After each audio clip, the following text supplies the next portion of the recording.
Just waiting for all to connect. Hurrah, we are live. Good morning, good morning, good morning, everybody. Good morning, Spanner in the chat already. Wow, there's 2 people watching. We've got 2 thumbs up already. Thank you so much, everybody. Hi, hi, hi. Good morning, good morning, good morning, good morning. Right, let me do a couple of things. Right, hold on a second. I've just realised I haven't got the chalk. Bear with me.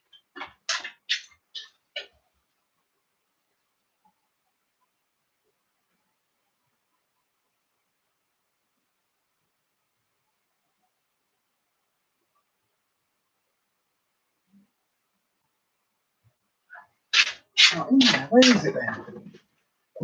Oh, I'm trying to do my chalk. I'm trying to do my update. I'm trying to do my update, and I can't even find my chalk. Oh, bugger. What have I done with it? Morning, everyone. As ever, disorganised Lisa here. Oh, it's right in front of my blooming eyes. God, right. I've literally only just weighed in about maybe 5 minutes ago, just before I came on. And then when I loaded up YouTube, it put me into my other YouTube channel. So that's why I was slightly late. So apologies for that, everyone. But hi, good morning. I do hope everybody is well. How are you, Kirsty, my darling? Hope you're well. Oh, I hate being all out of sorts. I'm not used to being out of sorts now. And a bit all like bedraggled and stuff. Right under my nose. They were literally right in front of me. But if you could see what the amount of mess I've got on my little table, because the table's only literally about that big, then you would totally understand. Right, let me just close the door. That's not working either. Oh God. Anyway, how is everybody? You're okay? A bit meh, to be honest. Oh, my darling, is that lockdown starting to kick in? Because I know that for a lot of people seem to be having a bit of a ribble at the moment, and it does seem to be kind of just with this constant. I mean, bear in mind, if anybody's watching this and you're feeling a bit grotty, if you're feeling a bit lackluster, if you're feeling a bit can't be asked, then do please just bear in mind a couple of things. One, we are in a national lockdown, so in a global pandemic, so it would be ridiculous if you weren't feeling like a bit crap, to be honest with you. But also, that's interesting. But also, don't forget that we're also in February, so we're in the middle of winter. So, oh, tell me about it, hun. Tell me about it. The epic Bloomin' Lippies video was a complete nightmare to film, for one thing, because there were just so many. And I said to Ruffus, I was like, oh, I've been filming about an hour and a half, and it was actually nearly 4 hours that I'd been filming. So yeah, that was ridiculous. But then editing it, each one of those segments took about 4 or 5 hours to film, to cut down, to take out a lot of the ums and ahs, to zoom in on some of the swatches. Oh my God, I was so sick of my own face. Literally, I was like, oh, I'm sick of it. I'm sick of seeing my own face, sick of hearing my own voice. And then what I should have done is release them one a week. That's what I should have done, because actually my views are buggered on that. They're terrible. So I should have just left it. But yeah, you've still got your skincare collection to edit, but it can wait a couple of days. Yeah, do take a break. I've edited the next video for this channel, and I've got a recipe to edit for this channel. So those will be going up. I think they'll be going up next week. Because I did a little poll on this channel. Hi, good morning, Rocket Barrel. Hope you are well, my friend. I did a little poll on this channel, and people said they didn't really want to see videos, or the day they wanted to see videos was on a Monday, and the least popular option was on the weekend. So I've got a healthy haul video, to go up on this channel, and then on the beauty channel, there's actually my latest in beauty January picks that I got in the surprise drop is going up on the Authentic Beauty channel. So that'll be going up at 4:30, I think it is today, or 5 o'clock, something like that today. It's scheduled, it's ready to go. And in that video is all of the high-end makeup that I got, all of the posh stuff. So yeah, that's really exciting. And then then there's not another beauty channel. I've got to film the collab challenge for Tuesday, and then everything's kind of back into a rolling situation. But on this channel, I've got a new keema matar recipe. We've tweaked it and changed it around to make it even less fat, even healthier on this channel. So that's really cool. That's really exciting. And then and then I've got a haul video. I've got another healthy haul video to go up as well. We found a lot of really good healthy snacks at the moment, so I've been filming a couple of haul videos with those in to be able to show everyone. Right, a couple of little hints and tips and a little bit of housekeeping. I want to do something. Oh yeah, I still don't actually. Hang on. I've got my weight in my head. I still don't actually know what it is. Okay. Hi, Julie. Hi, my darling. How are you doing? We've got 9 here live. So good morning to everybody who is actually joining us live. Hang on, I just need to write this down, otherwise I will forget. Oh, that's good. So when I do my weigh-in, I don't actually look at what my weight was last week. I know roughly in my head, roughly what it was, obviously, but I never ever remember totally what my weight was, which is really like, it's just because my fibro brain is a bit rubbish. But I have just weighed in this morning, and so I will reveal that as we go on during today's, during the show, during the broadcast, during the live. Oh, let me just bring you down a little bit. Is that better? You seem really far away on this laptop. I don't know why. Anyway, it's all good. So then, yes, coffee and a ketchup. That's going to be the title for the Thursday morning live streams, because that's pretty much what we do. In fact, I'm going to have some coffee in just a second. So how is everybody doing? I know we've got a few in the live, and so yeah, how are you doing? Rocker Barrel, how was your week? Now, I know you weren't here last week, so we were a little bit concerned, because a bit like on the Slimming World, when we have the groups, then Live and Lighter. Oh, Rocker Barrel, I like that for a name, you know. I do like that for a name. Live and Lighter. Ooh.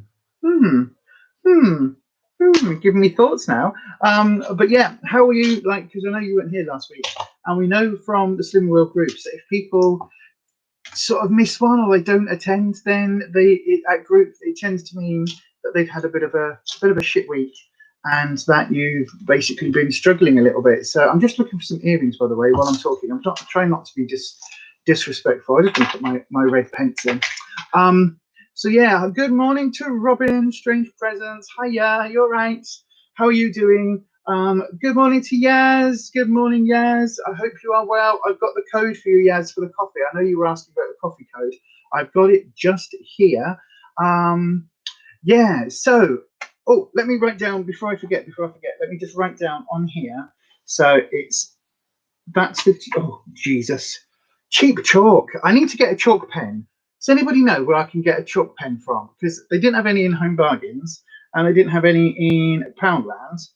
But I need to buy a chalk pen, because every time I try and write with a chalk, it breaks and breaks and breaks, and you end up trying to write with a little tiny slither, and then you put it on the end of your finger, and then you just kind of rubbing that like that. It's really bad. So yes, right, I have my result there, which then that means, oh, bugger. Oh, right. Okay. No, that's still I'm okay with that. I'm okay with that. I'm okay with that. Right. Here we go. So then this is the collective result is that, oh, there we go. Right. I've got my results. I will lock it in place over here, so you know I'm not cheating. There we go. That is the result just there. Right then. So let's also my brain. So that was an example of what I was about to talk about. So I have been watching a YouTube channel, and it's by a woman called Emily D. Baker, and she's the badass lawyer. And basically, she's I cannot recommend her channel enough if you want to follow. So she follows like drama cases that are legal cases that are connected to YouTube. So at the moment, she's talking about the Tati Westbrook, who's the beauty guru, who is suing a drama channel who basically for defamation, and the amount of stuff that's gone on. So that was the original case. And then since then, there's been so many filings and court orders and this, that, and the other that have gone on and on and on and on. It's fascinating to watch how the American judicial system works. But she has ADHD, and she talks very openly about it and talks about how it affects her brain and how it manifests and how it actually affects her. And every time she's talking about it, I recognize everything in the way that my brain works. So when she talks about, you know, the train of thought being derailed really easily, going off on tangents, like going, oh, something shiny, all of that, the way that she talks about it is the way that my brain sometimes seems to fall over itself to try and catch up. So I'll be saying something, and then a little part of my brain will be like, oh, don't forget this, and then another part of my brain will be going, oh yeah, and this, and then the bit in the kind of middle that was having the conversation, here's these two sides, all these thoughts kicking off, and it's kind of like, the only thing I can sort of describe it as, it's almost like I imagine being a parent, driving a car and having two kids in the back that are squabbling because you are being pulled, with both of them going, mum, mum, mum, mum, mum, mum, mum, mum, mum. That is what my brain feels like. And normally that's fine. Normally I'm used to that. But what I'm actually discovering is that there might be a reason for it. And this all might link in with I've been doing a lot of trying to see whether or not I'm autistic spectrum, because that's also another thing that seems to hit home. But of course, with adult mental health services in the UK, forget lockdown, even before lockdown, adult mental health services in the UK are disastrous. So trying to get a diagnosis when the doctors are like, well, you're 44, what do you need a diagnosis for? And it's like, well, actually, I would like to know why my brain is the way it is, please. I would like to know that actually this is the condition, or this is the brainwave, the label for the way my brain works. And if I know that, then I can research some ways of helping it in my everyday, some coping strategies, so that I don't get completely bogged down. Because as much as I've got, now Kirsty will know because I've shown her before, I've got a big chart up there behind me, can't see it because it's like there, that has all of my sort of filming in it on it, and what videos are supposed to go up. But if I tell you, Kirsty, that it says, hang on, Halloween Eyeball, Halloween Vampira, Halloween Simple Gore, I Heart Revolution Curses, Smoky Eye Red Lip, Shot My Stash, that I never got done, Lib September. That's what the board is. So I drew it all out, made it, gridded it, made it all look nice, and then it just sat there, and I've not done anything with that. I do have another smaller one. She says, not being able to find it at all. There's another smaller one around here somewhere. You see, this is the problem. I do all this stuff and I try and put all these strategies into place, but none of them seem to work. And then with the fibro, with the tiredness, with my potential ADHD and the confused and the whole kind of scatterbrain effect, it's really just, it's so annoying. But I really want to know, because like for years I have had a brain that I've always said to people, oh, my brain works differently to this because I do this, this and this. Nobody's ever said to me, oh, do you think that could be ADHD, or that could be, you know, autistic spectrum, the way that your brain functions? It just, I am neural divergent, which, you know, see, it just happened in real time. It literally just happened in real time. It literally just did. I looked over and I was like, oh, what's that? Got distracted as I'm talking. It's so bad. Anyway, and this is why my videos are so edited, because I will do that when I'm live. And I will also go, so say I'm trying to say, I don't know, say I'm trying to say, so I've got this nail varnish from Poundland the other week and it's really good. I don't know yet because I haven't tried it, right? I'll be like, oh, I got this nail varnish in Oh, I think, oh, I got this, and that's kind of, I'm trying not to do it now, but I will literally have one after the other, with my brain kind of chopping up into bits. It's really annoying. Anyway, yes, exactly. Unfortunately, the older we get, the less doctors seem interested in diagnosing things. It's so frustrating. It really is. Strange presence. My neighbour got his diagnosis when later in life, and it just comforted him to know why things were the way they were for him. Exactly, of being on the autistic spectrum. Yeah, absolutely. Kirsty, yes, I had a battle on my hand with the doctors over James. James's diagnosis when he was 3, so under peds, which is meant to be better. But yeah, so basically, all of the I think there is a reticence within the NHS and within the mental health services. And I still now currently am working on it's officially we're funded by the NHS, but we are funded to do the mental health group. So I basically facilitate a weekly mental health group. It used to be monthly, but when lockdown happened, we've gone to weekly, and it's based in Bradford, and um, it's a group for anybody who identifies as LGBTQ plus. So that entire alphabet mafia, as it's called, and that group's been running for about 4 years, and that is funded by the NHS. And it deals with we do all sorts of in that group. We run mindfulness courses, we run workshops, we run talking therapies, we do all sorts. So yeah, so I'm actually funded by the NHS for that. Good morning, little Miss Budget. Wow, hello, good morning to you, my darling. I hope you are well. I have been binging your videos recently just because, just because. So yeah, if you see a view count going up and up and up on each one, some of that might be me, because again, I'm just talking about my ADHD brain. And sometimes I'll be like, oh, I'll just put that on, and then I'll go and do something else, and then I'm like, oh, I've got no idea what she was talking about with that palette, so I'll go back to it. But yeah, it is. So the NHS mental health services trying to keep on track. I mean, obviously at the moment they're swamped. A lot of the mental health staff, a lot of the nursing staff that were within the mental health field have actually been seconded back into general NHS to deal with COVID and to help nurse those patients and to act as like cover for the other frontline staff. So that's been like one reason that it's got worse, the mental health crisis.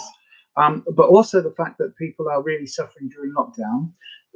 Loneliness and isolation have gone up, and with the best one in the world, whilst online groups and chats and things are good, there is still that lack of like personal contact, which a lot of people are really suffering from. And obviously, there's nothing anybody can do about it because of COVID, but it is really tough.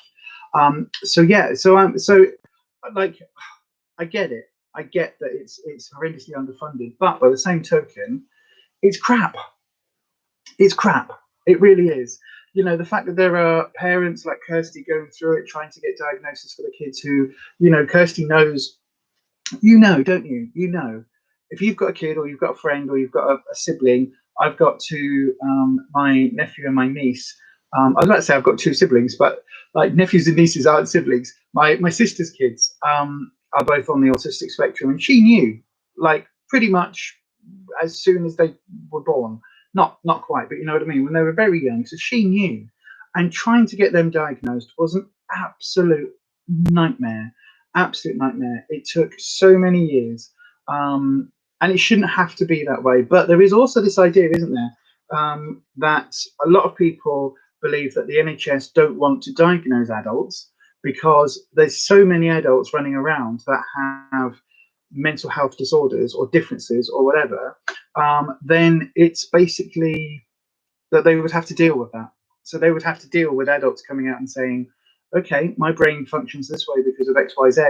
And actually there isn't the services and the level of support there that potentially that we would all need, because I don't know how, like, I'm recognizing the ADHD stuff, but I'm not recognizing how that affects, like, how to manage that. I don't know how to manage that. You know what I'm saying?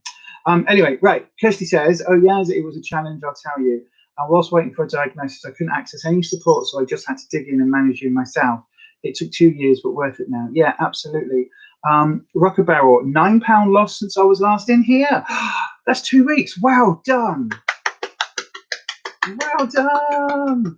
That's amazing. That's so cool. Hold on a second. Oh, well done, my friend. That's 2 weeks and you've lost £9. Wow. You were not strictly employing Slimming World, i.e. bread amounts, but whatever you're doing seems to be working. Well, we're not strictly doing Slimming World. To be honest, we're not. I'm not really paying much attention to Sims. I know kind of where they are in the ballpark, and that they're around the 15 mark. But because me and Ruffus are currently so big, like we can have 20, 25, 30, 50, 70, whatever. No, like 20. You can have a few extra sins anyway because we are larger. And basically, that's one thing people don't know in Slimming World. If you are very big, you can have extra sins. It's only if you're like, oh, I need to lose a stone, then you know it's fairly strict. But yeah, it is difficult. It really is difficult, Rocker Barrel. And some of the things like I'm counting my oat yogurt as free and my soy yogurt as free, when probably because there's no such thing as a fat-free, low sugar, non-dairy yogurt. It just doesn't exist. Basically, if you take out the sugar and you take out the fat and you take out and you it's not dairy, then it tastes like, I don't know, cow piss or something. It must just taste awful because there's nothing in it, absolutely nothing in it. So it's really difficult. But yeah, I have weighed in, and I will let you know in a little bit what my result is. Robin, it's especially difficult to get that diagnosis for girls too, like way harder. Yes, it can be. Yes, it absolutely can be. Wow, hold on a second. Nita, good morning, Anita. Good morning. Everybody's saying well done to Rocket Barrel. Well done you, my friend.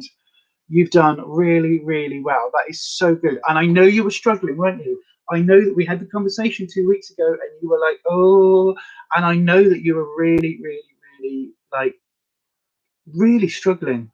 And I know that it was daunting, isn't it? It can be really daunting. It can be really scary, just the idea of trying to wrestle back control of your eating. Because I know that from sort of what you said before, I know that like just food itself is an issue. It's not just the fact that you're eating, you know, oh, I'm eating the wrong type of food. It's like it's everything to do with food, isn't it? And I know that was really tough for you, but you've done that's amazing, Rocker Barrel. Seriously, well done. That is amazing. That is so. I'm so pleased for you. I'm so proud. I was about to say, let's see if I've got anything to do with it. But you are. I am so pleased for that. It's really, really, really good. Yes, Anita saying to Vanessa, I watched your video yesterday and I thought the things you said about these guys and the Puff Puff Squad was really lovely. Yeah, thank you for that. I did have a little like, I was watching it with Ruffus, and we were sat on the sofa. I think we just had dinner, and I said to Ruffus, he said, "Oh, who's that then?" I said, "Oh, this is one of our lovely subscribers, one of our little squad." And I said, "Yeah," I said, "she's really good." I said, "She's doing really well." I said, I said, "This is more of a chatty one." I said, "I don't think I've seen her do a chatty one before." And as you were talking, and then when you talked about me and Kirsty being sort of supportive and helping you out, I was just like, "Oh my god!"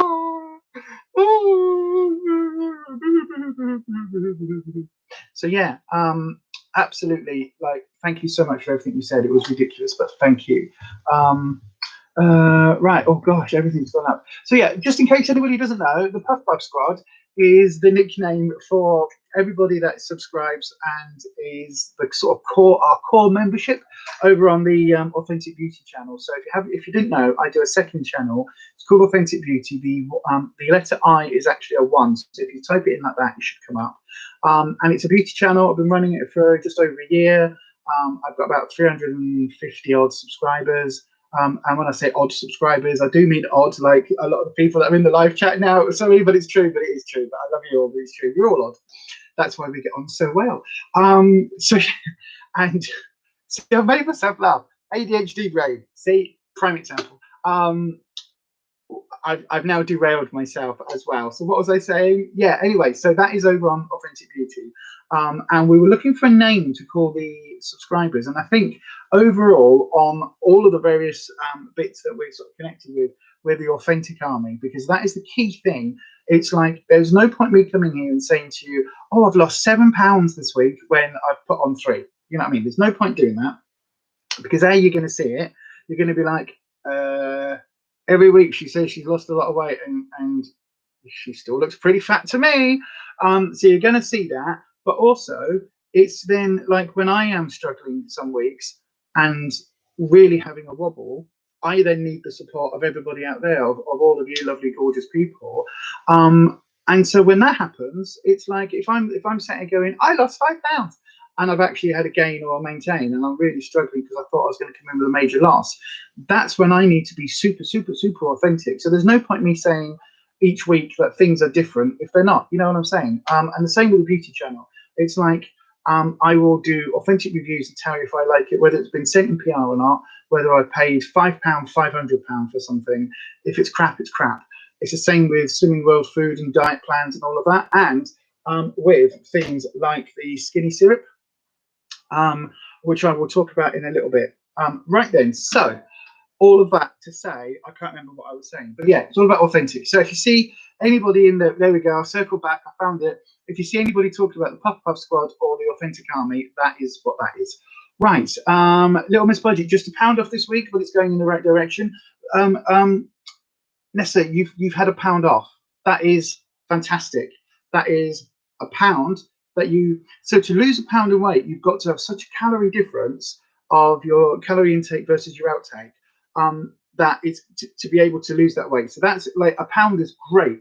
What the doctors recommend is between £1 to £2 a week for long-term like maintenance to keep it off. That is good. So £1 is absolutely fantastic. And I know you said, you know, £1 off, it's only £1, but it's in the right direction. £1 off is fantastic. Like literally £half off is an achievement. £1 off, especially with everything that you've got going on at the moment, with your mum, with all of the stress, in lockdown, with everything else that's happening, £1 off is absolutely amazing. So like, applause to you as well. Seriously, £1 off is really good. So last year, when before like the weight loss kind of brain kicked back in, if I had only gained £2 in a week, it was an achievement. So you know, and if my gain was only £2, let alone the idea of losing anything, seriously. So £1 off is really good. Right, let me just have this.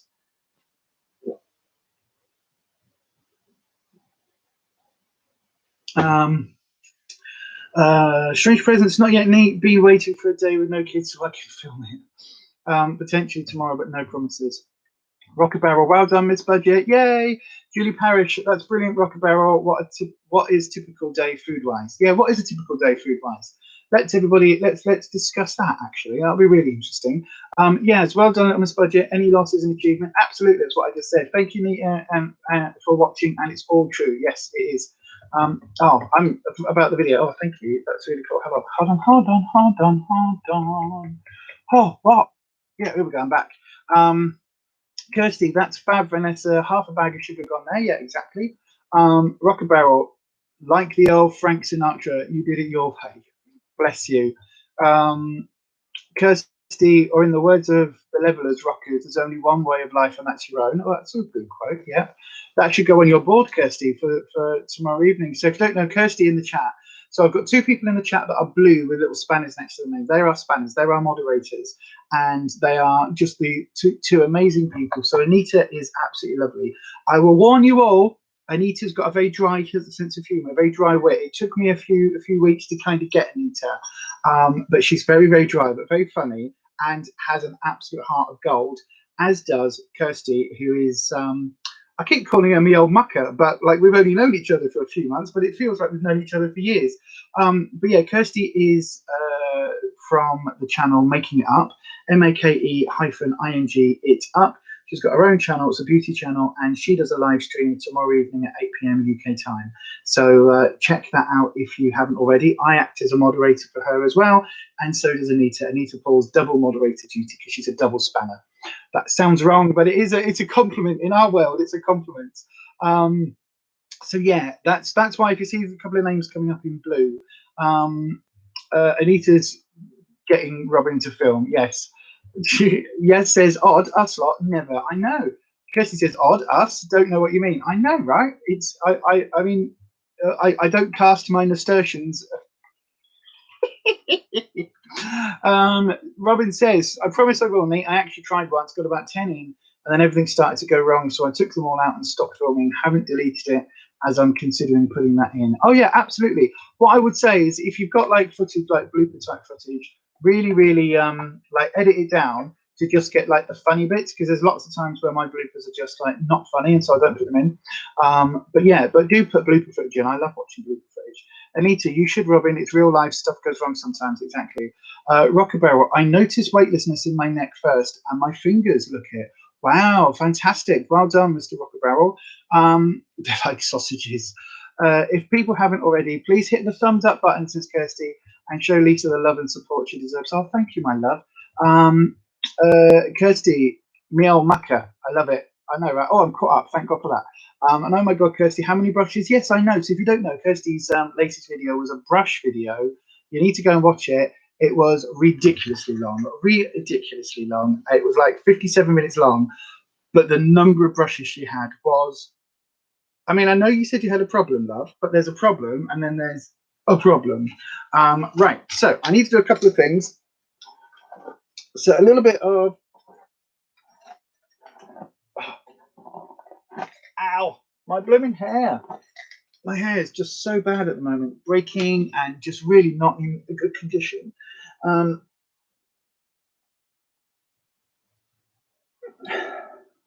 Yes. Oh no, it is an hour plus. You're right, Nate. It is an hour plus. It's not 57 minutes. It's about an hour and 7 minutes. Time flies when you're having fun. But yeah, you do need to watch it, Nate. That's all I'm saying. Definitely watch it.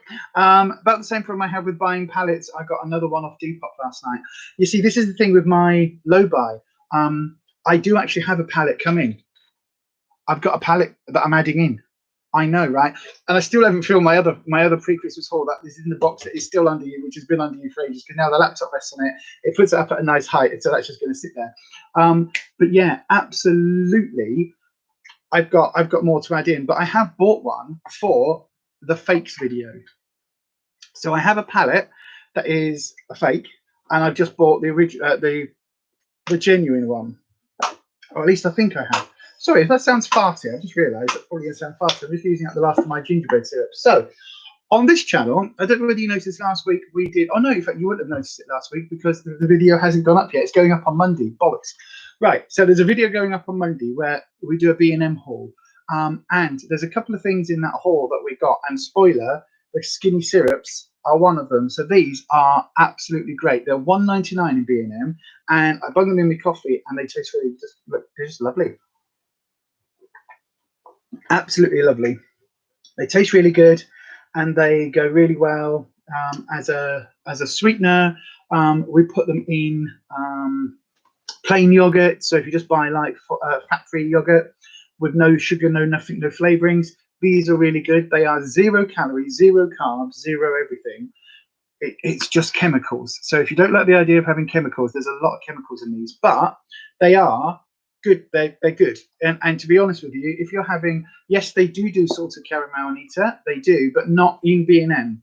The ones in B&M, they had mince pie, which is actually really nice, strawberry jelly, the gingerbread one, which I have in my coffee, and I'm going to go and pick some more up today. They have, what else did they do? Vanilla.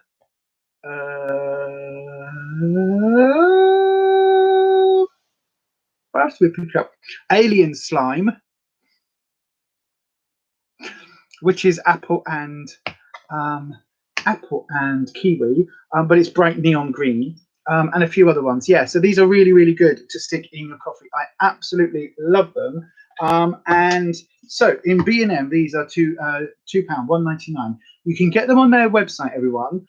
Now, one thing, I am not ordering from their website ever again, because I bought a rhubarb and custard one, and it turned out it was on a subscription thing, and it automatically, a week later, so literally one dropped through my letterbox, and about 10 minutes later, I got a notification that they're taking a payment for another one. So they, on their website, they're £3.49, so £3.50, and they are, but then you can get deals where they do, like, if you buy 3, you get an extra one, or you get free postage or things like that. But they're £3.50, and they are there's a whole range of flavors. I can also recommend they do like barbecue sauce. That's really good. If you like a barbecue sauce, they do like a yogurt sauce, which is a bit like a yogurt dip. You know, when you get a takeaway, if you get a kebab and they come with the little things, it's a bit like the garlic sauce for that. So that's really cool. So yeah, $3.49 on their website, $1.99 in B&M. The alien slime one, the apple and kiwi one, is only £1 in B&M. But then they've also got these ones, not in B&M. This came from their website, which is just designed for coffee. But these are $6.99 each. But these have 250 ml, I think. Do they? Where does it say? No, these are 420 ml, and these are a litre. So it's kind of two and a bit of these, which would be £7, is one of these for £7. So yeah, do have a little look. But yeah, absolutely. If you have a B&M near you, then go and have a look. And in the footage, I filmed a little bit, tiny clip just showing you the size of the B&M that we've got. It was so big that actually I went in, well, both me and Ruffus went in last week, and bless him, he struggled a little bit as he was in there. So then because he was struggling, I sent him back outside. Like we got the order, and then there was a couple of other bits that I needed. So I went back in and just had another walk around because the shop was so big. And while I'm talking about coffee, Yaz, get a pen and paper. So this is a subscription service. I think it's $6.99 that I pay, and it's every month. And basically, you get 250 grams of coffee. It's by Packed Coffee, and it is. So this was roasted on the 8th of December, and it was packed on the 9th of December, and it was sent to me probably about the 10th, and I got it within. So basically, within a week of it being roasted, you get them in your house. You get them through the door. Now this one, obviously, this is my December one, which is why it's empty. My January one is sat there, waiting to go, and this is really, really good. Good morning, Belinda. Good morning, my darling. We've got royalty in the house. Our lovely Belinda is in the house. I'm just saying about this Packed Coffee. So yeah. Now one of the reasons I like Packed, if I find my, oh God, look at that. Oh, there we go. Right. One of the reasons I like the Packed Coffee is, well, you know, I'm a coffee addict anyway, so I'm an absolute coffee addict. Now, I've tried a lot of the instant coffee. I like a nice strong coffee. I like a Costa. I like a nice strong Americano, dribble of milk, dribble of soy milk, or a flat white, dribble of milk. That's what I really like. I like a nice strong coffee. But at the moment, it's really difficult, isn't it? Because I don't know whether Costas are open. Like, not all of them are. Some of them weren't. Some of them are. Now they all are, but are they? And then when you go, can you order? Can you not? Do you have to stand outside? Do you have to go in? I don't really want to deal with people. Can't be asked. So I've stopped buying Costa at the moment, which is saving me a fortune. So basically, for the price of 2 Costas, now bearing in mind when me and Ruffus would go, we'd both get a coffee. That would be like £7-8, and instantly that pays for a month's worth of this. So this is, it is, I was about to say it's free range. It's not free range at all, is it? But it is. So there's different ones you can get. There's House Espresso, which is the one I get. There's a House Blend. There's lots of different ones. The Costa drive-throughs are open, but again, it's like the way I'm feeling at the moment. Well, actually, yeah, but we don't have a Costa drive-through in Leeds.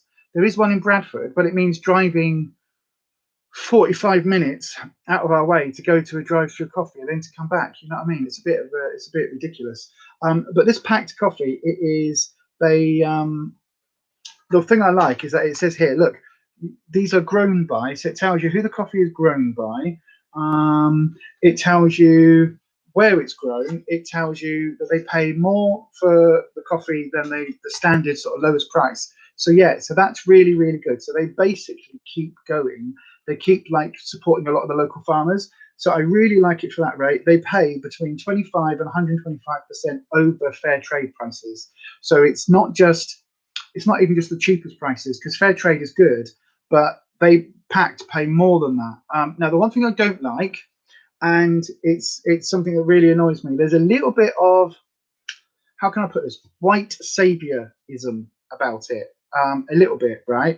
So when they send you the first packet, they send you like a little leaflet thing, and it says this coffee was grown by hang on, I'll give you an example of a name because I don't want to be racist and compound the problem that I was saying. So this coffee was grown by Sergio and Maritza Mantovanini.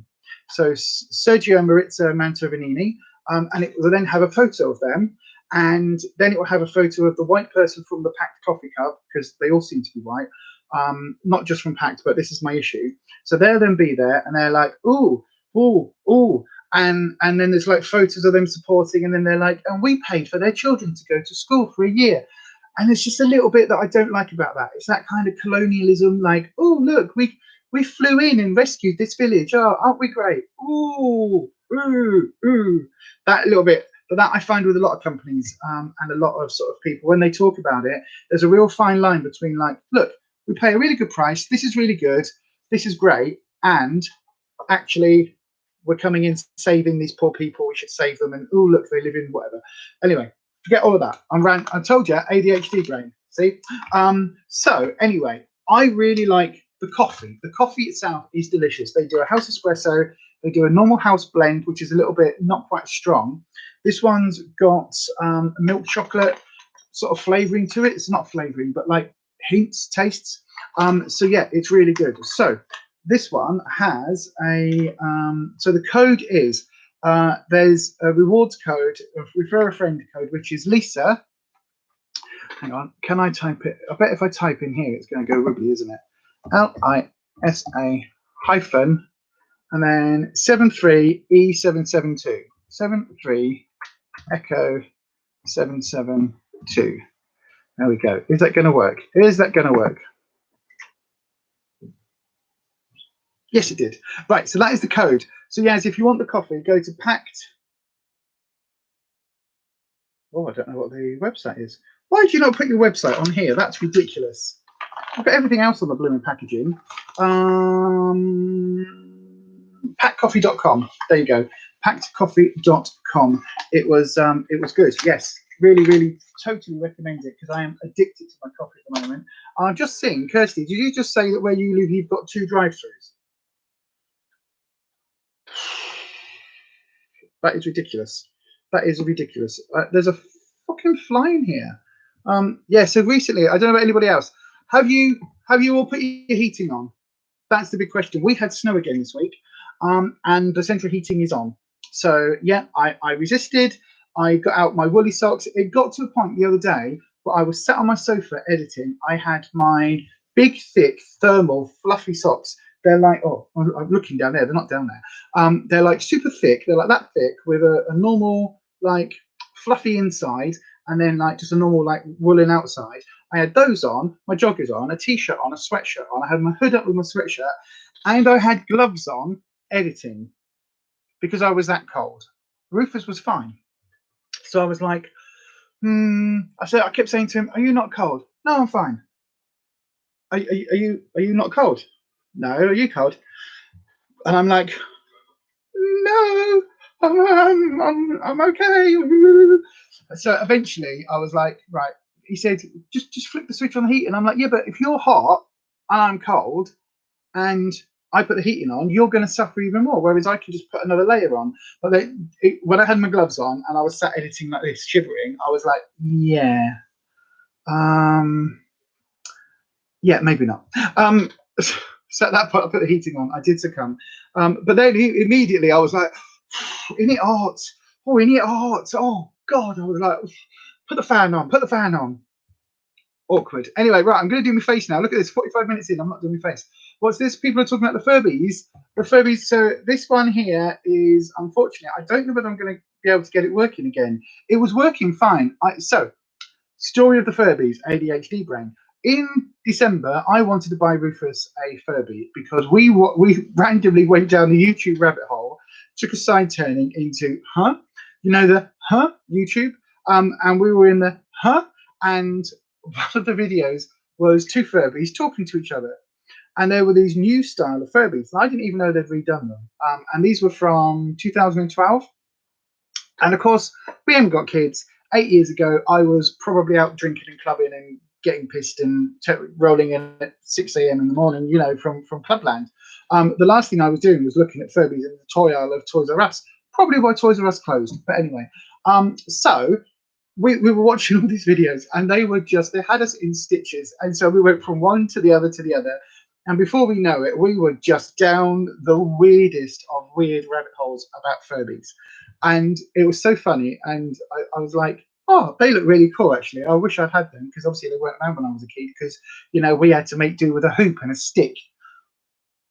Not quite that old, but you know what I mean? It was almost like that. And I was like, oh, I said, I wish I had them when we were kids. And he was like, yeah, me too.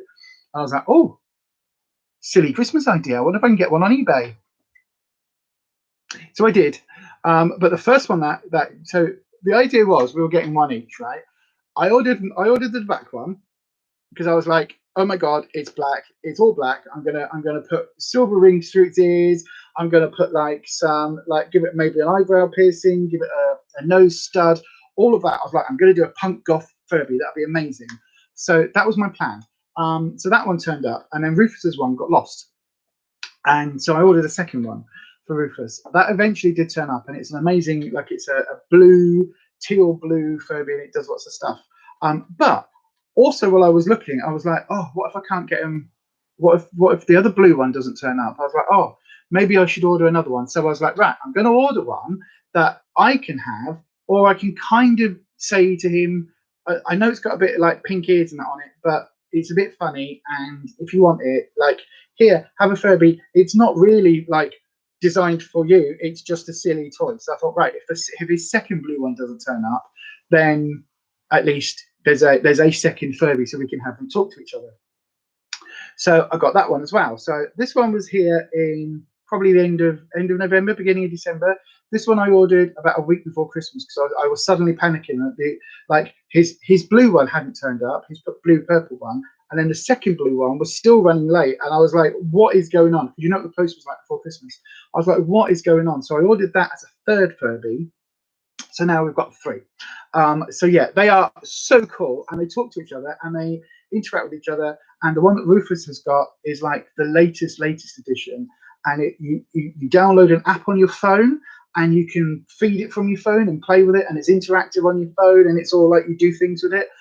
That's more advanced than these two. So the blue one that Ruffus has got is the most modern. Then this one here, the one with the pink on, that's kind of like, I think, a 2014, that's a 2012, and then we do also have like an older one. But yeah, it's just, they're bonkers. And so those of you that know me know that I hoard, and I collect. Don't hoard, sorry, hoarding's bad. I collect. I curate a collection. So I have a big makeup collection, but I could have all the Furbies. I could have all the Furbies. If they're, yeah, I could. Anyway, right. Everybody talking about coffee in the chat. That is lovely. Oh, hold on. What is going on? The Furby were in real tears last night. Rocker Barrel begrudges paying for coffee in the shops, to be honest. Absolutely. Tell you what, Rocker Barrel, and for anybody else, if you like an instant coffee that's quite strong, the Nescafe Alta Rica is really strong. It's dark. It's a dark roast, but it isn't burnt, because Starbucks is burnt. That's why I don't like Starbucks. It's really got that burnt bitter taste. So, but for an instant, it's really nice, and it's £3 in Poundland. Can I just say also, we've got 17 here in the live. So if you are here and you haven't said anything, please do say hello in the live chat. That would be lovely. Also, if you can you please just hit the thumbs up button, and that really helps me out with YouTube's algorithm. That would be amazing if you could. I would love you forever and give you big kisses. We can't do that because of lockdown, but you know what I mean. Belinda's asking, how much do they cost? So I think they were around £20 each. I think a couple of them might have been about £15, and a couple of them might have been about £25. Yeah, so they're about that, which for Christmas present, for a little like stocking filler, even though they're bigger than the stockings. Yeah, they're good. They're good. Yeah. You've got your own central heating at the moment, Kirsty says. So the colder the weather is suiting you. Wow. Yeah, hot flushes, been there, done that, bought the t-shirt. I used to have one of the little pocket fans with me all the time, and in fact I was just looking to see whether my, oh, I haven't got it. There must be in the other room. You know, the sort of fans where you do that, you go, and then you're like, oh, Mr. Darcy. Oh, I say. Those fans, love them. Love, love, love them. Get yourself one of them because you can stick it in your handbag. I'm sure I had one here, you know. Maybe I didn't. Again, ADHD brain, not functioning properly. That's the neighbour's kid running backwards and forwards. But yeah, absolutely great. Get one of those because also the noise they make, they go, it's like you're some 19th century drag queen or something where you go, yes, darling. Oh, darling. It's phenomenal. I love it. Anyway, right. Anita, you have to have the central heating on because of the cats. Ooh, okie dokie. That's what you tell yourself anyway. I know, right? It's true. Kirsty has to have the heating on to dry clothes and for the kids, unfortunately. Get a little fan. Get a little fan. Robin, ours is on so that if the temperature drops below a certain number, it kicks in to warm it back up. Only problem, the sensor is near the front door, so if the door is open for a while, you end up really warm. I know, right? That is a problem. Oh gosh, hang on, hold on, back. Wow, how far back am I? Right, the central heating has been on for months. Yeah, apparently we've got snow coming at the end of the week, Nate. Yeah, well, you'll have snow anyway.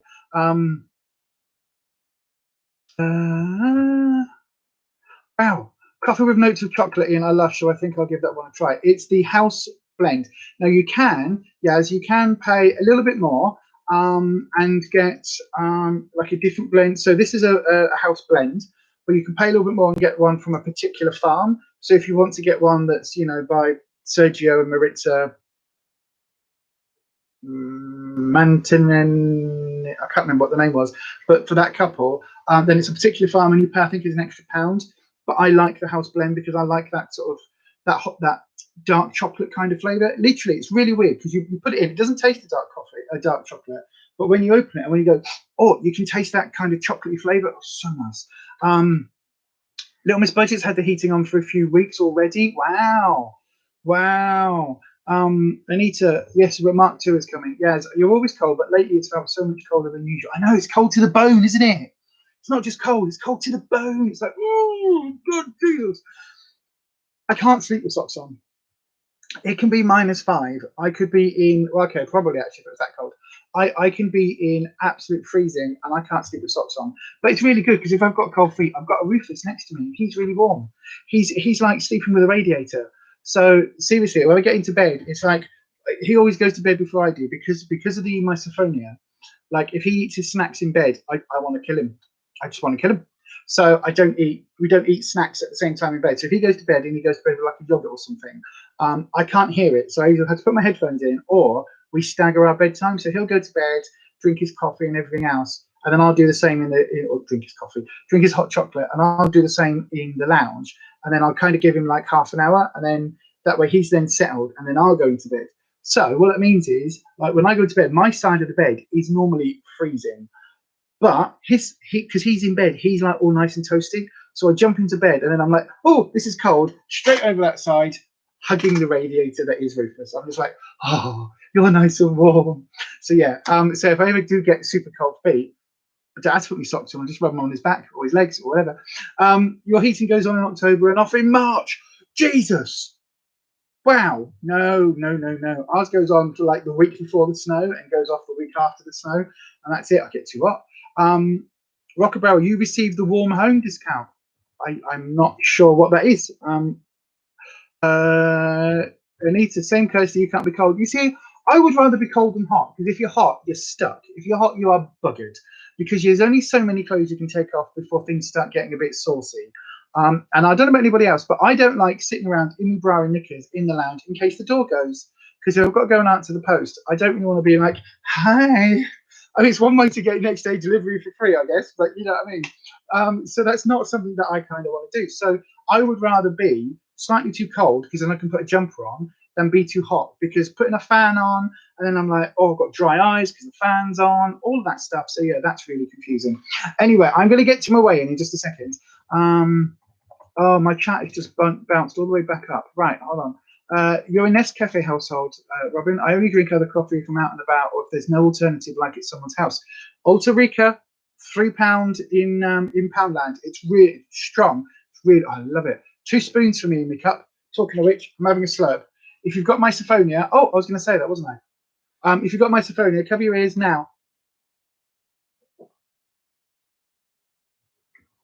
There we go. Anita, Sunday, Monday, happy days. Tuesday, Wednesday, happy days. Saturday, I missed out some days. What a good day for you. These days are ours, happy and free. These days are ours. Something else that rhymes with free. Yours and my happy days. I don't know what that middle bit is. I've forgotten all of the lyrics because brain. Linda. Did I just say Linda's in the chat? Linda, hi, good morning. Good morning. Nice to have you here, Linda. You're drinking a Nescafe Gold Blend. See, I used to live and die on Gold Blend, and then it was just like, it's not strong enough for me anymore. I need the hard stuff. I need the good stuff. You know what I'm saying? I need the good shit. Is what I need. It's basically what I'm saying, everyone. I need the good shit because I have built up my coffee tolerance over the years. In fact, do you know what? Last night, for the first time in probably 6 months, I had a coffee at bedtime and I had a decaffeinated coffee. I was like, I like the taste. Where's the kick? Because I'm so used to my coffee kind of like drinking half a coffee. And as you can see now, getting that slight kind of like, she's awake. And I didn't have that. And it was really weird because I was drinking it. I had my gingerbread syrup in it and I was loving it. It was tasted all right. And I was editing and I was like, oh, actually, this is really nice. And normally, drink my coffee, editing, I'm normally like, oh, as it kicks in, nothing. I was just like, oh. And I'm so used to that kind of like slight buzz of the super caffeine kicking in that it was just really weird. Really weird. Right. Let me try and scroll down a little bit. Oh, the chat has gone really weird. Right. I might have to jump to the chat. So excuse me if I miss any. Because it keeps bouncing back up, way back up. Hello to the 17, says Anita. Oh, God. Opening the doors in your undies sound like the start of a particular type of movie. I have done that, you know.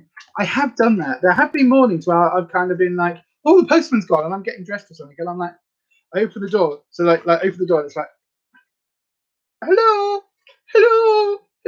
Yeah, I just have my parcel. Thank you. Bye. Thank you. Close the door. It's like, open it like that. Oh, can't say hello. Yes, thank you very much.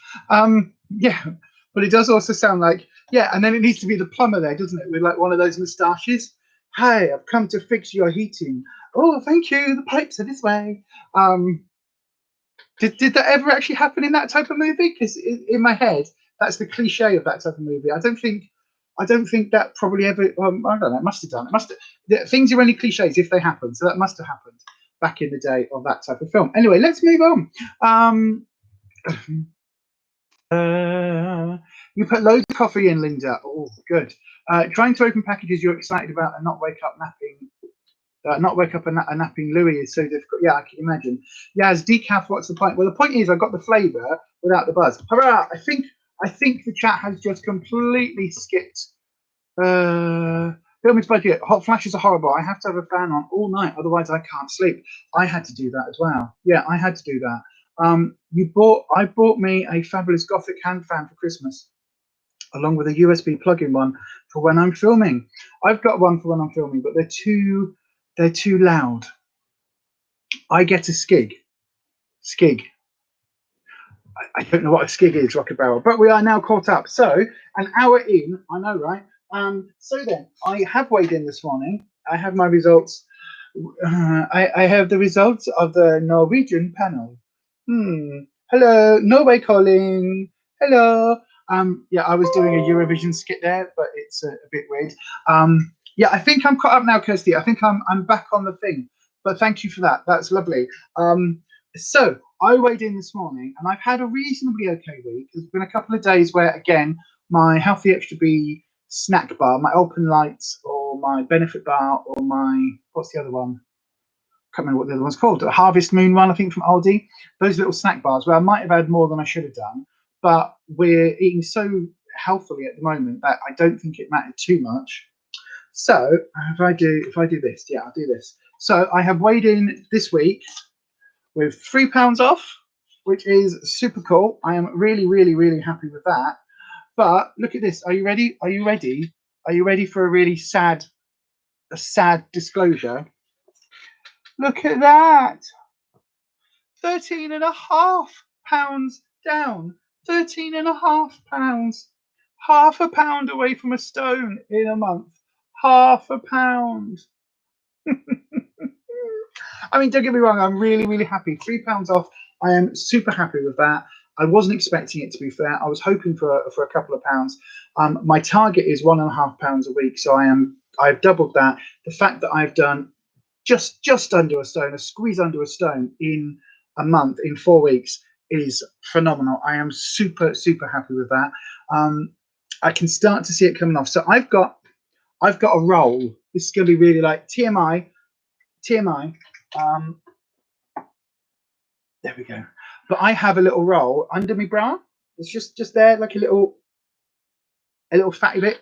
And that is where, when I lose the weight, that is where it comes off from first. It's just there. And I have noticed that it has started to shift. And Ruffus said the other day, he was like, "Oh no, I can see it starting to come off." So that is where it comes off first for me, and then it comes off my face, and then it comes off me legs, and then eventually it comes off my tummy. Eventually, after like 3 years. So yeah, thank you everybody. Thank you for all your lovely comments. That is lovely. I'll definitely get the Stone Award next week.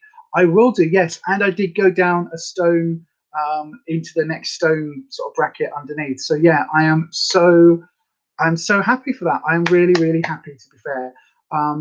To lose £13.5 in 4 weeks is a lot more than I was expecting. A lot more than I was expecting. I absolutely will get that off. Thank you very much. Okay, Yaz. Okay, my darling. We will see you very soon. Don't forget, we'll see you over on Kirsty's channel tomorrow evening. Jamie, good morning. Nice to have you here. Or good afternoon, should say. Nice to have you here in the chat. Congrats, you're doing so well. I am. Thank you very much. Thank you, Jamie. I am back on it now. I am absolutely back on it, and I'm starting to feel the benefits.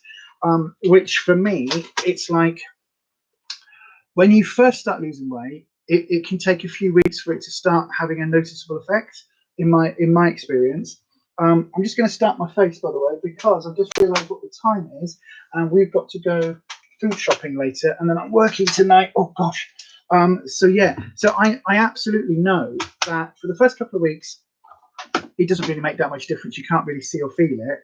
But a stone off in 4 weeks, I can start to see the differences. I can start to feel the differences. Look at that. I've revealed my weight loss and 6 people have left. Well, thank you very much for staying with me, those of you that are staying with me. That is absolutely lovely. But yeah, thank you so much for those of you that did join me for the first hour up until the sort of the weigh-in result time. Thank you very much for that. Thank you, Rocket Barrel. Thank you to everybody. Yeah, it's difficult. It is difficult.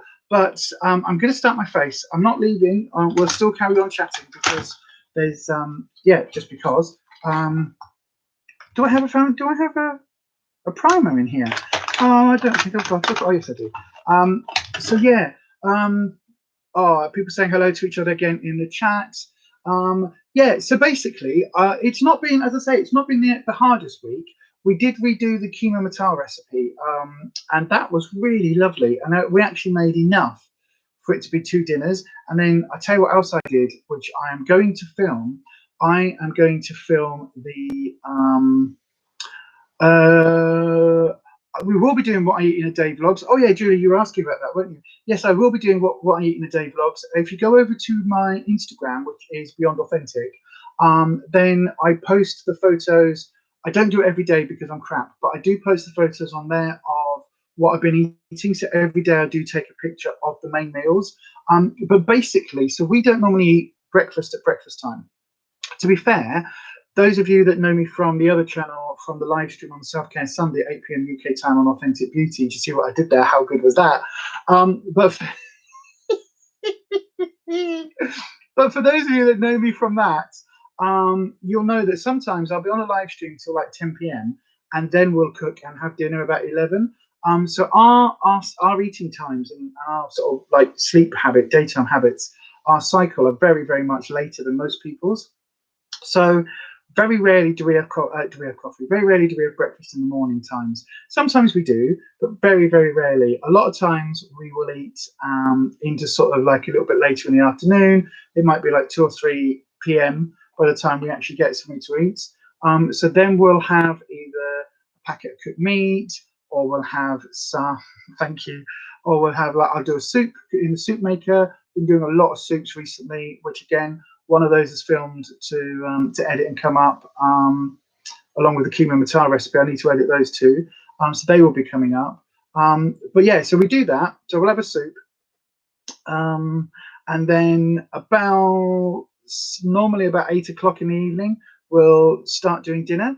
And so then it will be something from, normally I would say this past week, I think there's been one day where we had prick and ding meals. So microwave meals, prick and ding, because you prick and ding. Yeah, one day this week, and they were the Weight Watchers meals that you get in Poundland, actually, because Ruffus really likes the sweet chili rice one. And oh, thank you, Jamie. That's really lovely to hear. You enjoy watching the lives and my motivation. Thank you. That is absolutely, that's amazing. And thank you, Belinda.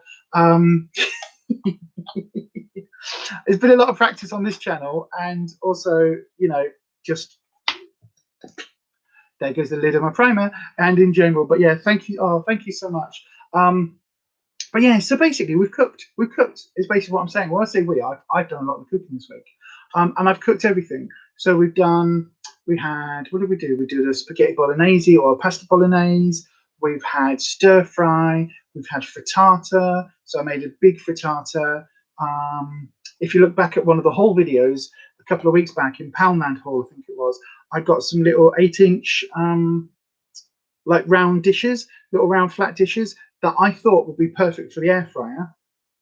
Turns out they're like 3 millimeters, 4 millimeters too big on the rim for the air fryer. But that's fine. You pop them in the oven, it's fine. So we did frittatas. They were absolutely great. Oh, Anita, your best friend has lent you her air fryer, so you need to find some healthy recipes for that. We're going to be filming some. So things you can do in the air fryer that you might not realize. Any little joint of beef or little joint of pork or even a little chicken, put it in a little right. So ADHD brain. Let me get this thought out. You know the little silver pie dishes that you can get, the little like disposable ones, but you can reuse them. Those, excuse me, get one that's small enough to fit in the bottom of your air fryer, right? And then joint a gammon in the air fryer. Little small chicken, if you can kind of like squish it in the air fryer. Pork, beef, any of the smaller joints that you pick up in the air fryer. Iceland, when they do their joints that you get, like I think it's 4 for a tenner, we live and die on them. They are our ride and die. But those, although the tin is too big, if you kind of like squish the tin, those joints cook amazingly well in an air fryer. We do chips. So the easiest way to do chips, Slimming World chips, you can go to Slimming World in Iceland, you can buy their pre-cut chips, all of that stuff. Don't do that. Don't do that. Get your potato. We do wedges technically because we leave the skin on, but that's just how we like it. So leave the skin on, or take the skin off, whatever you prefer, and then just chop your potatoes into chips, bung those loose into the air fryer, put a bit of salt on, give them a good shake, stick them on for, what I do is stick them on for 22 minutes on 200. A lot, right? But halfway through, I will take them, give them a good shake, take my spatula, and just like move them around. So you turn them and put them back in for the second 11 minutes. And they are absolutely delicious. I'll put a little bit of chip spice on, or I'll put, sometimes if I'm feeling really exotic, I'll put a couple of squirts of fry light on, like a garlicky fry light, or they've just come out with a stir fry, like an aromatic fry light, which has got lemongrass and ginger and garlic in it. It's amazing. Put a couple of squirts of that on it. Absolutely gorgeous. It is so gorgeous. Love them. What else do we do in the air fryer? Rufus has made little cakes. So if you get a really good little recipe, instead of doing like a mug cake in a microwave, you can do a little one in the air fryer. If it's just small portions, that's really good for that. Obviously, your main joints of meat and everything in the air fryer. But you can even do anything you can cook in a loaf tin or in a tin in the oven. You can cook in the air fryer. So it's so simple. So I know that like air frying recipes, but literally, if you cook something like oh, that's a really good tip, Kirsty. Yes, well done. That's a good tip. When you've chopped them, just run them under. So chop them up, put them in your colander or in a sieve, run them under the tap, and then put your salt on. That's what I do. Yeah, that's a really good tip. I've got that. Do you get the same cooking smells as using an oven? Absolutely. Yeah, absolutely. It is basically an air fryer is an oven. It's just instead of the heating element being sort of at the bottom of a giant space, it's a heating element that's at the bottom of a small space with like you can get the convector ones that's got a little heat up that circulate the air as well. So yeah, it's but yeah, it's really good. Also, the other thing I tell you what's amazing in the air fryer is sweet potato chips. They come out, they brown really nicely, they come up really nicely, like they crisp up really nicely. They're really good. But yeah, pretty much anything you can cook in the oven, you can cook in the air fryer. I would say the same goes really with a slow cooker, except the slow cooker you don't get that sort of browning. It's a bit more, things are cooked, but it takes a while. But with the air fryer, they do crisp up on the outside, and it's really nice. If you're using anything, you can use oil, and like just coat things in oil if you want. But if you're looking for a healthy option, get whatever you're cooking in there. So if you're doing chips, put the chips in, a couple of squirts of the fry light over the whole, like, give it a stir up with the spatula, bit of salt on it, put it in, bung it in, done. Don't have to worry about it. Anita, you're going to look for a risotto recipe and maybe a low-fat egg fried rice. You do like chips, but on a massive chip eater. If you like egg fried rice, do your egg fried rice as normal. So cook your rice off and get your eggs and everything else ready, your salt and pepper and everything else. But instead of using oil, get a fry light, because fry light is that cooking spray, or the 1-cal cooking spray. Because if you use a non-stick pan, so you need a good non-stick pan, squirt, fry off the rice. A good non-stick pan should mean that you don't need to have a lot of oil. I used to have somebody I knew used to cook fried eggs. She used to fry things in water, so it would actually technically be poached, but she'd put the tiniest amount of water in the bottom of a frying pan and just effectively fry them off, and it was just keeping it kind of like keeping it moving, I guess. Hi Kelly, my darling. Hi, good morning. Well, good afternoon. Yep. Hi, good to see you. I know, Rockabell, me too. It is, isn't it? It is making me hungry as well, because I haven't eaten either. So I'm going to take another slurp of my coffee. Hold on, here we go.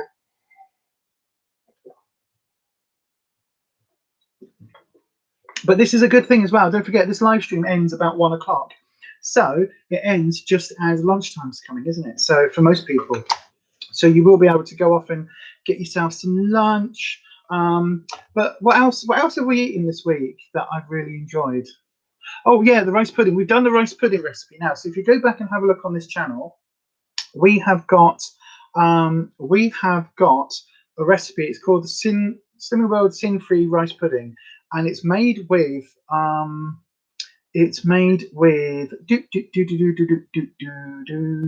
soy milk or almond milk. Now, I've stopped buying almond milk purely and simply because I don't like it in my coffee, but I really do like it in the rice pudding. So we're going to go and get some today when we go out. But yeah, that is really, really, really delicious. Again, with a bit of that skinny syrup squirted in. I think we've done that twice this week. And a little tip: if you've got a slow cooker, what I do, and what Rufus did as well, is you get the slow cooker liners, the little liner bags, put one of those in, bung in your rice, bung in a whole litre or just under a litre of either soy milk or almond milk we use. And the reason we use almond milk is because on Slimming World you can use a lot more to have the extra A allowance. and because basically means it's got less calories, it's higher, good stuff in it, and all of that. But yeah, anyway, it's also really nice and delicious. So bung all that in. Bung in. It will work with coconut milk, absolutely. It works with normal milk, like red milk, green milk, whatever, like cow milk, cow juice as I call it. But yeah, any cow juice, any type of milk product. I guess you could even use, if you wanted to, you could just use plain water with a little bit of like the syrup flavoring. So we put that in. We put about 2 tablespoons of the fake sugar, technically is a sweetener, but it's the erythritol, whatever it's called, which is basically it's like a granulated sweetener. So we put that in, and then also sometimes a skinny syrup, like a squirt of flavoring. Put that in, and we do that before dinner. So I'll stick that on, and then it'll be like, right, pudding's in. What are we going to have for dinner? Because the rice pudding will take about 3 hours in the slow cooker. You can do it just in a saucepan. If you look at the recipe, that's what Ruffus did. It's just in the saucepan. But yeah, absolutely. Yeah, any recipe can be done in the slow cooker. Any recipe can pretty much done in the air fryer as well. Just think of it as a little mini oven that sits on your desk, on your worktop. So with the rice pudding, whack it all in. Then go and do your main dinner. So then do your dinner. So chop up and do all your veggies and whatever else you need to do. So what we do is I'll whack the rice pudding in. Then I'll kind of, because I'm a bit knackered and a bit dead these days, I'll go and sit down for 10 minutes and work out what we're going to eat, work out what we're going to have, what's in the freezer, all of that, come up with a meal, and then go and start cooking, do all the prep and cook. So that basically when everything is done, when everything's cooked, when everything is finished, like the rice pudding is almost done. So then when we have dinner, there's a good, like maybe hour left of cooking time on the rice.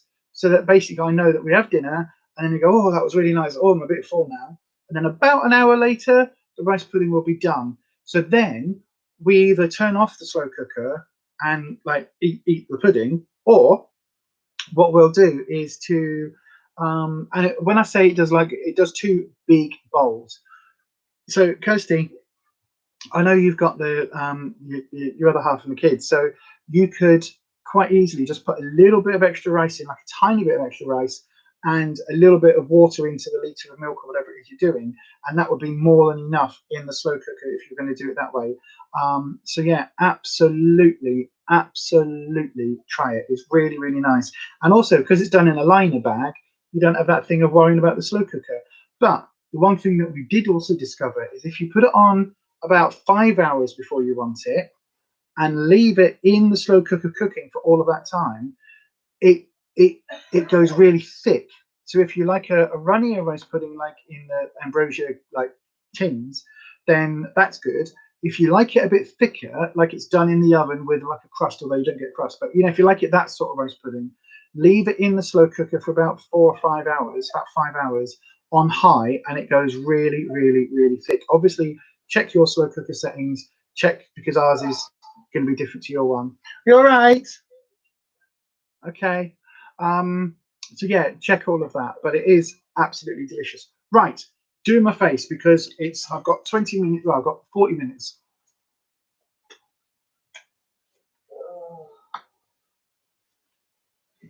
By the way, if anyone else has any amazing recipe ideas for slow cooker or for yes, the longer you leave it, the thicker it goes. So if you like yours thick, we all like it a bit thick, but if you like it a bit thick, like literally work on the idea. If you're having pudding at say 8 o'clock, stick it on at like 2:30, 3 o'clock, stick it on, leave it. It's so simple. Literally, cup of rice, or cup and a half of rice, whack your liquids in, bit of flavouring, bit of the fake sugar stuff or some sweetener or whatever, whack all that in, put it on, go.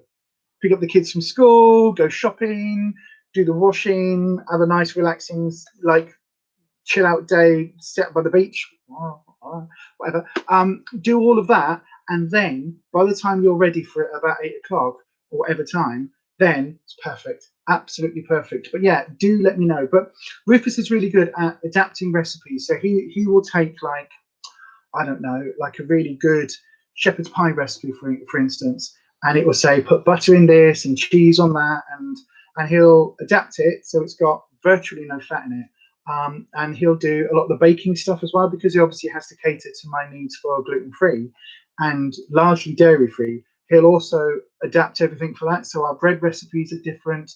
So over the years, we've got very good at doing different types of recipes and adapting things where we can. So yeah, he's very, very good at that. So as he gets better and as he recovers, which is what we're hoping for, as all of that sort of progresses, he is going to come back and do some filming on the channel. We've been talking about it. He really wants to come back involved. It's just at the moment he's not very comfortable being back on camera.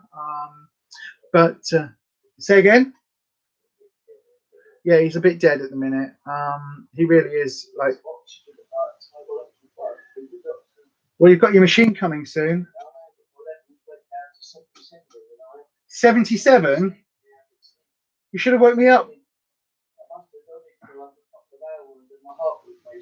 So I woke up. It went down to 77, and my heart rate was 120. Did you do it a second and third time? And was it still 77? Yeah. It was like that for a little while, and then it went back to normal again. That's why I popped myself up a lot last night. But still, next time, wake me up, because you probably needed to go to the hospital. I don't know whether you've all heard. I don't know whether you heard all of that, but we've got a SATS machine here which shows you the oxygen saturation levels, and so they should be. Oh, let me just pick up the lid. They should be 90 to 98, 100. They should be at that sort of level. 90 is low. At 88 in hospital. Yeah. In hospital, they put you on oxygen at 88. His last night fell to 77. Then we definitely need to get. We need to do something. If it falls to that again, wake me up, or you're going to hospital.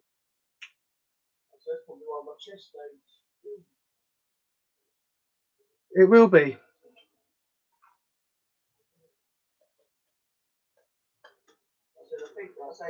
I don't know whether they will, because they don't know what they're doing, but I say, as soon as I'm waiting, they could put me on like temporary oxygen just at night time. Well, no, because that's what the CPAP machine will do.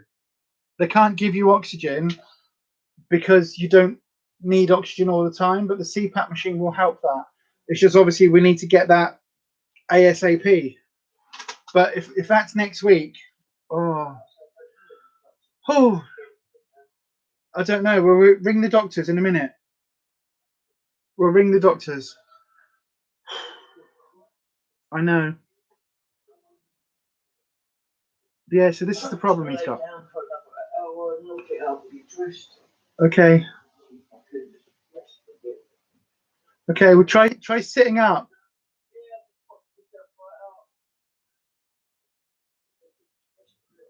I don't know whether you heard all of that.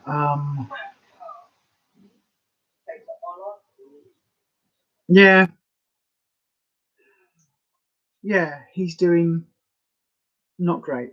So the issue is that because of COVID, like he can't go into hospital because we don't want him to pick it up again. But they kind of told us that when if his oxygen levels go down, no, it's all right, Kirsty, but thank you very much. If his oxygen levels go down, yes, it is, Kelly, it's down to long COVID. Before, if you go back and watch some of the videos on this channel, you'll see that he's been big. We've both been big, and he's never had this problem before. He used to take an inhaler maybe once a month. So basically, the way I describe it is that if I was in the bedroom, right, and he'd be stood behind me, you know, when you're getting ready and you get your perfume. Yeah. So basically, right, he used to use an inhaler, but it would be like if I get my perfume and I'm like, you know how I am with setting sprays? If I did that with my perfume and I was like, and I'd be like, oh, Paco Rabanne, I smell so posh.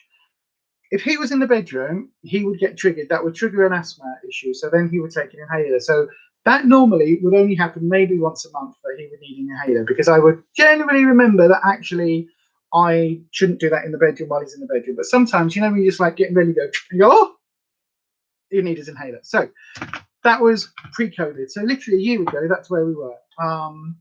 Then in March, we both got ill, and now this is where he is. So basically, at this oxygen saturation level of 88 in hospital, they put you on oxygen. So he, last night, it dropped to 77, and that's really bad. He should have told me, and we probably should have rung. When people go into hospital and they've had COVID, all your levels go up and down all the time. Yeah. But there's nothing they could do because it was turning into a COVID ward. Yeah, I don't know whether you can hear that. Basically, what he said was he in October he had to go into hospital. So for those of you that are on this channel that haven't been following the story on Authentic Beauty, I'll just catch you up. He went into hospital in October because basically we were having this issue that he's got now, and we went to the doctors, and the doctor basically did all his sats and everything, and went, yeah, the doctor went, oh, I'm not happy with this. So the doctor then said, right, I think you need to go and get checked at A&E. So we went into A&E, and in A&E they were like, right, we're going to keep you in. And they kept him in for a week. And the only reason they sent him home was because the respiratory ward got turned into a COVID ward because the numbers exploded. And obviously we didn't want him being exposed to that. So since October, he was supposed to have already seen the respiratory clinic. That hasn't happened. He was supposed to have seen the, to get that sorted, yeah, within 6 weeks. That still hasn't happened. We're chasing it and chasing it and chasing it. He did a sleep study, and it looks like... wasn't as bad as it is now. Well, no, your sleep study was, but it felt... Basically, his sleep study reveals that at some points during the night, his oxygen levels drop like they've done last night. So they will drop down, but then they'll pick back up. So because they pick back up, they didn't want to start like oxygen support, which is different to a CPAP machine. So they didn't want to be like, you've got an oxygen tank in the house and you like COPD. So they didn't want that. So the guy from the sleep apnea team have actually now contacted Ruffus because it looks like the COVID has now triggered sleep apnea, which basically means that his airways shut down when he's breathing, when he's asleep, and his lungs don't get enough oxygen or can't pull in enough oxygen, which means that he starts like having issues. But that also accounts for the tiredness and the fatigue during the day, and a lot of the other issues that we're having at the moment, or that Ruffus particularly is having at the moment. So yeah, so it's tough. It's really, really, really, really, really tough, to be honest with you. It really is. Yeah, it has turned our world upside down. So literally this time last year, we were running a transmission group in Doncaster, a transmission group in Leeds, a transmission group in Bradford. Yeah, Bradford was every week. Doncaster was twice a month. Leeds was once a month.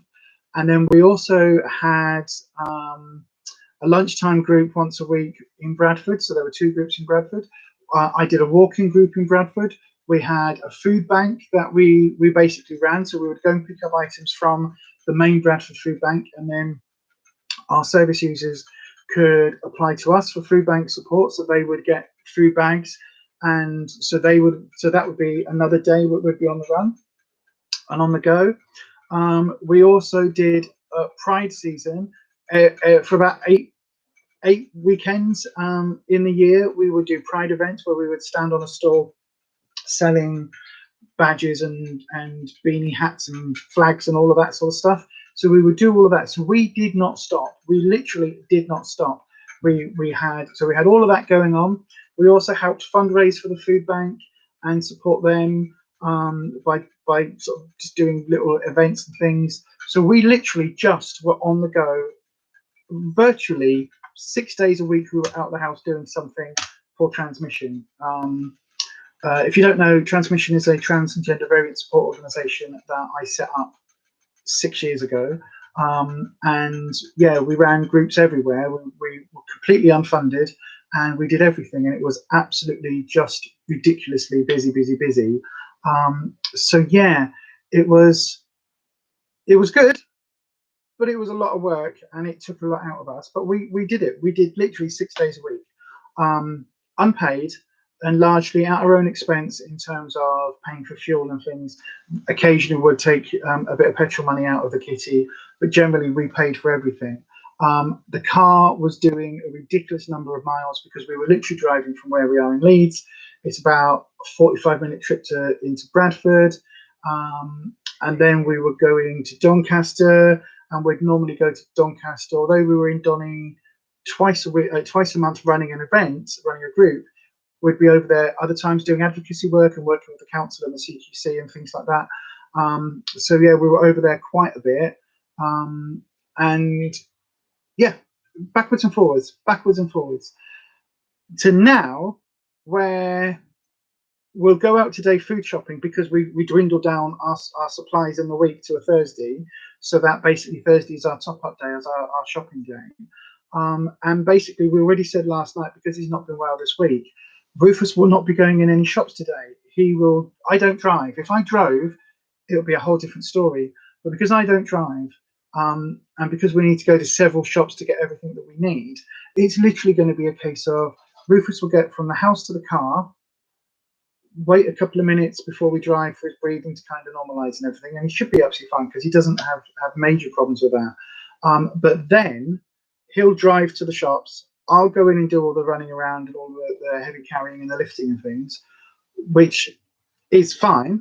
I don't mind doing, because I would much rather do that than have him struggle, because my back and my health issues are secondary to Rufus's health issues at the moment. Because my back, I can take more tramadol. You know what I mean? I can dose myself up. I can go over my normal amount of tramadol if I need to.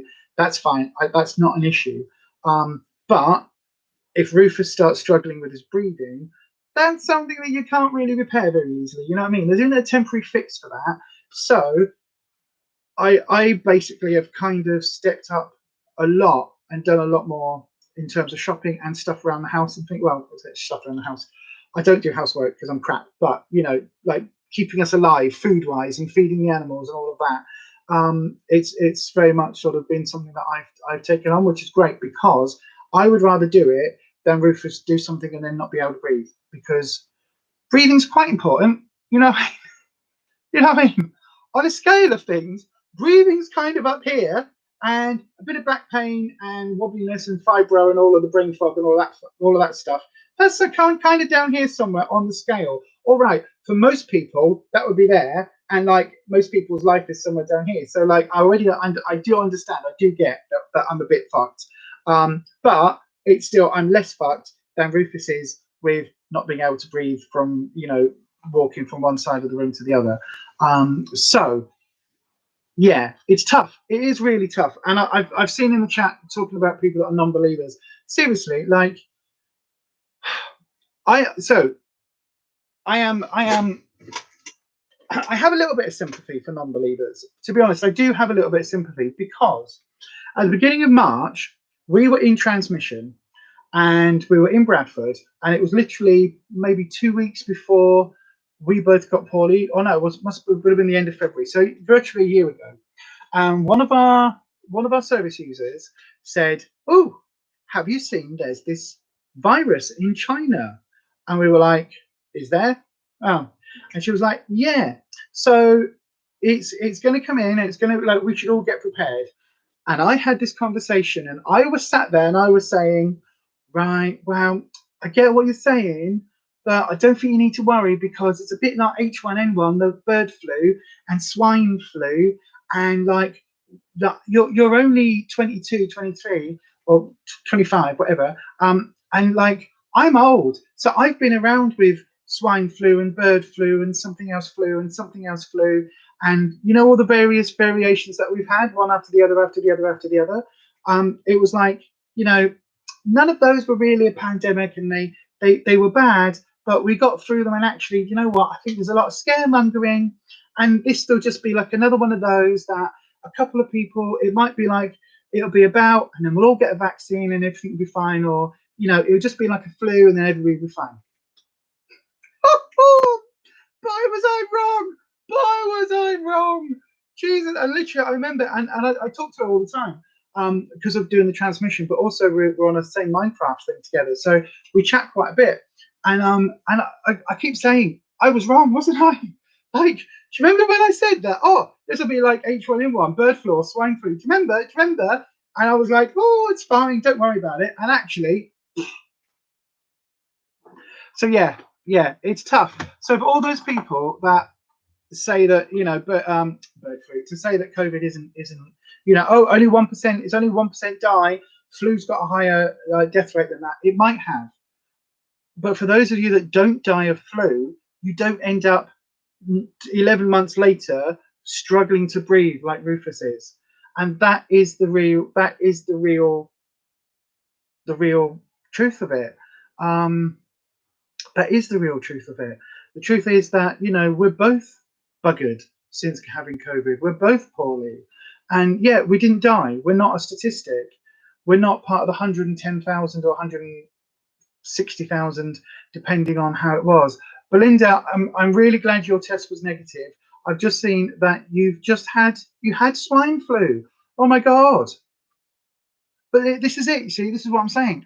Like, you recovered, and yeah, you were poorly, but like, correct me if I'm wrong, because it's an assumption, so I might be absolutely wrong, because we know when you assume, you make an ass out of you and me.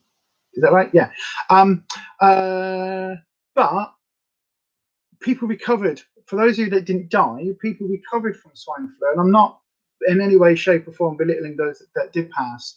But people recovered, and there weren't long-term effects like this. So it's really, really, really tough.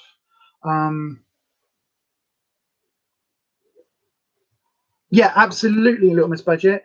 Your mum said on Sunday that she's not having the vaccine. She needs the vaccine because it's the only thing that will keep her going. It will keep her going. There are some blood clotting issues, Kelly. So there are blood clot issues. People have found a condition called POTS. People have found conditions called, there's so much, this, that, and the other. No, I know, Belinda, I know. I mean, like beforehand. That's what I'm saying. Beforehand, when you were poorly before, with swine flu, when that was doing the rounds, like years on, there aren't any, like, hopefully, fingers crossed, there aren't any long-term like after effects. Whereas with COVID, a year on, there is. And that's really crap, isn't it? Belinda, someone at work is in the same situation as Ruffus, is really struggling. Oh, it is awful. It is really bad. But nobody knows what's happening, because like the issue is that, and for everybody, it's so annoying in the media. I know I'm ranting about this, but for everybody in the media that's like, oh well, you know, it's only people that with pre-existing conditions. Okay, so Ruffus technically had a pre-existing condition of asthma that he used an inhaler for once a month, if that. There was an inhaler in the car and one in the bathroom cabinet. He didn't take one with him. He didn't have one in his pocket. He didn't need it every day. Now he uses 2 inhalers 3 times a day just to be able to breathe. So yeah, a pre-existing condition I get, but basically what everybody is saying, oh, it's only for those that have pre-existing conditions or who are really old. Okay, so does that mean then that you don't care about someone in their 70s or 80s dying? Like, does that mean we don't care about that then? Does that mean we don't care that, oh, because Ruffus had a pre-existing condition, that actually it's not important that he's poorly a year on? You know what I mean? So, oh, great, you're fit and healthy. You're like, you've never had a health condition in your life. You've managed to, you know, you're like 25 years of age and running around and fit and healthy. Fantastic for you. Well done for you. What about all the people that you know that aren't in that situation? Your mum and dad, or your aunties, uncles, grandparents, older friends, relatives, whatever. It's that really, really bugs me. And yeah, neither of us died of COVID, but neither of us are the same. And both of us have, a year on, seriously life-affecting conditions that will probably be with us for the long term. You know what I mean? That's the problem. That is the problem. Rocket Barrel, you think people's mental wellness is important? It absolutely is. It absolutely is. And lockdown is really tough for people's mental health, and I get that. It really, really is. But I also get that this is absolutely necessary to try and stop COVID. It's like I would not want this on my worst enemy. I would not wish this on anybody. How it's affected me, let alone how it's affected my other half. You know, the person that I like I've told him he can't die. He's not allowed to die. I keep saying to that. He's not allowed to die because the minute he goes, I go. And then what are we going to do with all the animals? And, like, he knows that. So he's not allowed to die. So whatever happens, he's just got to get better because that's the only option. And I've told him that. And I've told the universe that because the universe knows and the universe will not fuck me over with that. It just won't. I'm not going to allow it to happen. So, yeah. So basically, yeah, so all of that. Anyway, mental health is a massive thing. Let me just double check on the chat. Afflicted beauty, the way I see it, it can affect everyone. However, those with a pre-existing condition, it will cause their condition to worsen due to inflammation. Just what I've gathered. Yeah, it can be inflammation. It can be all sorts. Like my fibro has absolutely triggered. So my fibro used to be like intermittent because that's what fibro was like: up, down, up, down, up, down, up, down. Used to be all of that, and now it's like it's full on all the time, 24/7. I don't have a good day. I used to have good days, bad days. Now I just have bad days. Anita, that was your manager's opinion. It's only killing the old and weak. I said the same to her that you're saying, and asked, as I have asthma, is it okay if I die? I know that's the thing, isn't it? That is the absolute thing. And that is the worst thing, is that people are just like, oh, well, pre-existing conditions, it's fine. It's just old people and sick people. Or what about anybody can get sick? This is the thing. Anybody can get sick. 10 years ago, I never had fibro. Or if I did, it wasn't a thing. It didn't affect me. 10 years ago, I used to perform on stage 2-3 times a week up and down the country. I used to DJ until God knows what time in the morning. I was on the go constantly. A year ago, I was on the go constantly, but I still had my fibro. I was a bit buggered, but I was still on the go and I would still do stuff. Now I'm fucked. I'm absolutely fucked. Like if I go to the kitchen and come back, my balance, it makes me want to fall over. I will literally stand up sometimes and literally be like, oh, I've fallen into Ruffus, like literally, oh, and he's like, hello, because I literally fall in like between his legs, and I'm like, oh, hello, right, and he's like, well, hey, you know what I'm saying, and because I've literally fallen over, and it's awful. It is so bad. It is so bad. But anyway, mental health wise, there are things we can do mental health wise to help each other. So being part of these live streams, like, thank you so much, Little Miss Budget. Your video was amazing, and I know Pete with Becky did a video as well talking about mental health. I'm going to do a video where I want to talk about mental health and specifically my experiences, like from having had a breakdown at 16 all the way through to where I am now, my experiences of being on one form or another of citalopram type antidepressant for decades, and how that has kept me alive, basically. But also how my mental health has impacted under lockdown and how I've dealt with it. Because I do have some ways of coping that are quite difficult for me to put in place. So, like, doing a live stream, I find a little bit difficult, to be brutally honest, because I'm always like, oh, what people don't want to watch, what people don't want to hear. I've got a thing up there that says, shut up, Lisa, for fuck's sake, which is about, it's on there for multiple reasons. But it just reminds me that actually sometimes people might not want to hear the crap that I've got to say. But one of the things that has helped me through this is having the beauty channel and now resurrecting this channel. It really is helping me through, because in terms of, so for me, in terms of mental health, when my mental health is bad, I go, I absolutely just lose it. My eating disorder kicks in, and this is what happened last year. I was poorly, I wasn't fit enough and well enough to stand and cook for half an hour, and so we'd get takeaways. And then my mental health was in a place where I was just like, eat all the burgers, eat all the cake, have all of the pizzas, and so that was really like the predominant sort of thought pattern. So yeah, all of that was happening last year, and I know stress, and there's all these reasons, and everything was difficult. Hello, Stuart Rushton. Hello, Stuart. Good afternoon. Nice to have you here. We're just having a catch up talking about mental health and things. I'm trying to do my face, but that hasn't happened yet. I'm going to do a quick 10 minutes. It's going to be a 10-minute face, isn't it? But yeah.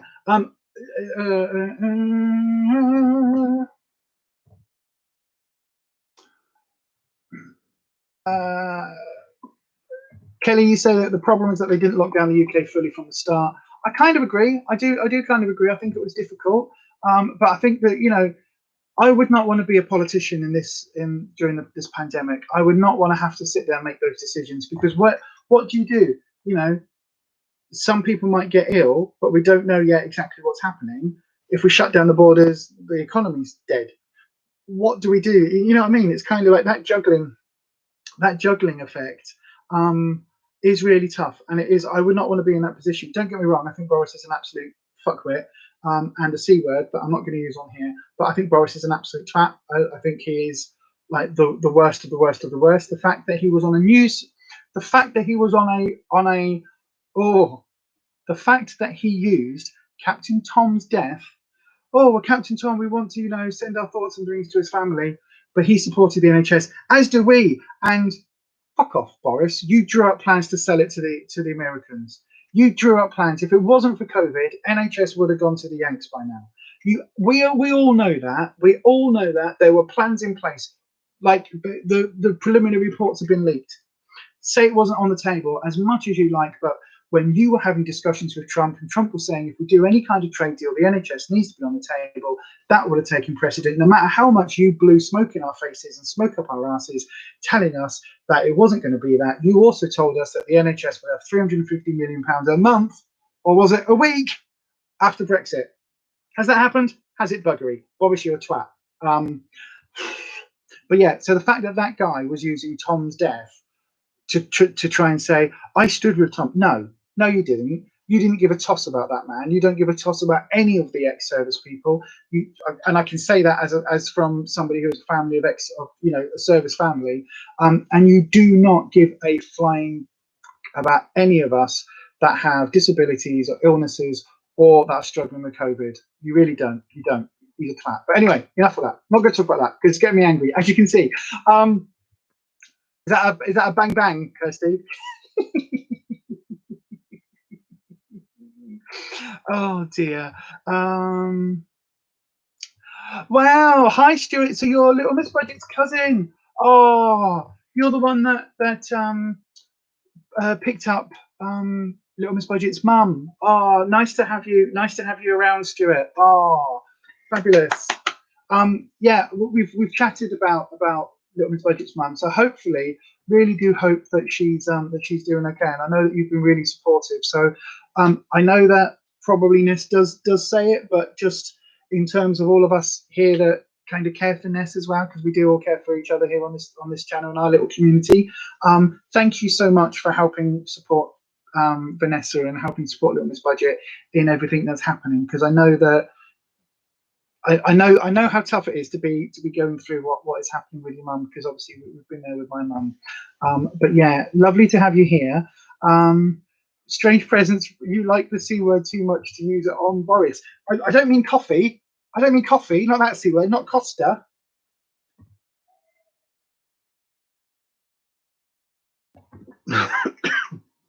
Oh, Little Miss Budget. Oh, Jesus, Robin.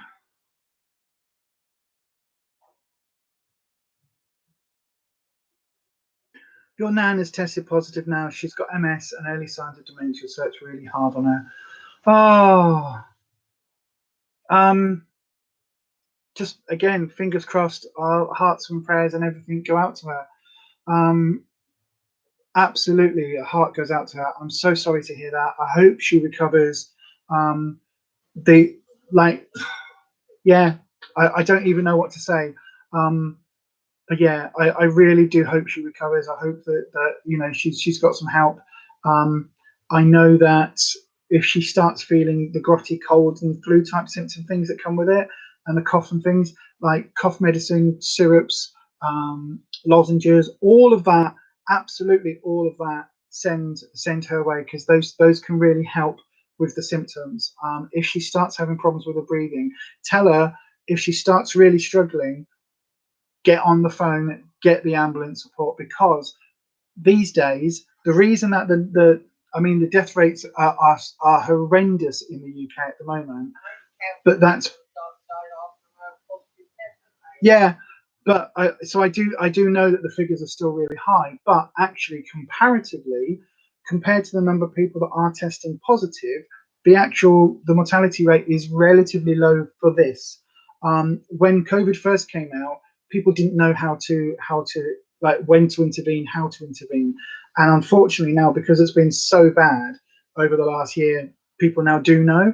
So what I would say, Robin, is that the minute that your the minute that your nan starts really struggling, or if she starts like getting into difficulties, 999, like without a shadow of a doubt. And if she's anything like some people, like him in there, or like I was in hospital. No, I wasn't. I was in bed one night, and I remember it so clearly. Ruffus was like, "I'm going to ring you an ambulance," and I was like, "No, I don't want an ambulance. I will be fine. I'll be fine. I don't want an ambulance." And I probably should have gone into hospital, and I probably should have had some oxygen support and everything else, because I was really, really poorly, but I didn't want to. So,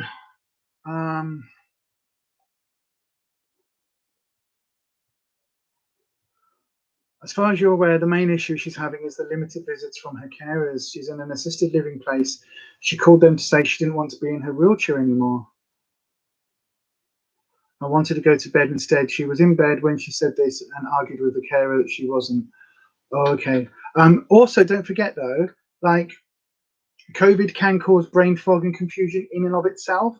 So it might not necessarily be that dementia is getting worse or anything like that. It could just be that the COVID's kind of given her a bit of confusion.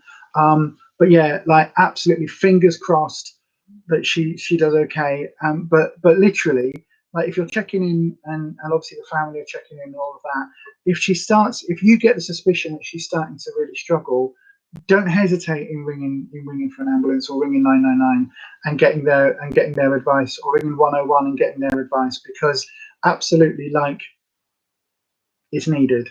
Anita, I have some positive news. Wow, okay, fantastic. What's your positive news? Your friend's daughter has done 5 IVF treatments and lost every one, but the 6th time she's pregnant. Oh wow, that's phenomenal news. That is really good. Do you know there is going to be a massive baby boom? There's going to be a massive baby boom. Yeah. Oh, Robin, that sounds so familiar. They found the early signs of dementia when they did brain scans a couple of weeks ago. She's had a suspected mini stroke. So it sounds like it's vascular. Vascular dementia was pretty much what they diagnosed mum with. So yeah, that is bad. Stuart, you had your COVID vaccine on Sunday because you're a dialysis patient. Oh my God, you're our 2nd dialysis patient. As part of the community, you are our 2nd dialysis patient. Wow. I mean, that's like, don't get me wrong, that's not a good thing. I'm not saying it's a good thing, but like I didn't think that we would know one dialysis patient, let alone having 2 within our little community. Hopefully it prevents you getting it. It's horrible that so many are dying or very, very poorly. Yeah, it absolutely is. But fabulous news on getting your vaccine. That's really good, Stuart. So yeah, fabulous news. That's amazing news, Anita, about your friend. Yes, it is. Not from me, there isn't. Laugh out loud. No more babies for you, Kirsty. I know, right? I might look pregnant, but I'm not. Thanks, everyone. She is over the moon and keeping everything crossed. All goes well. Oh, that is phenomenal. Unless it's a fur baby. I know, right? I've got my fur babies right there. I've got 2 of them. No more babies. No more babies. Okay, being authentic, all I was going to say then, what went through my head, and you saw me pause because you saw my whole brain go, and then everything go, nope, self-filter. What I was going to say, and I'm now going to say it, was, up the bum, no babies. But it's so rude, but it's so funny. Kelly, yeah, with the vaccines, they're saying now it's 85% effective after the first and 100 after the second. Hopefully, they still don't know. So, like, Pussio, hello, Pussio. Spanner alert. Hello, Pussio.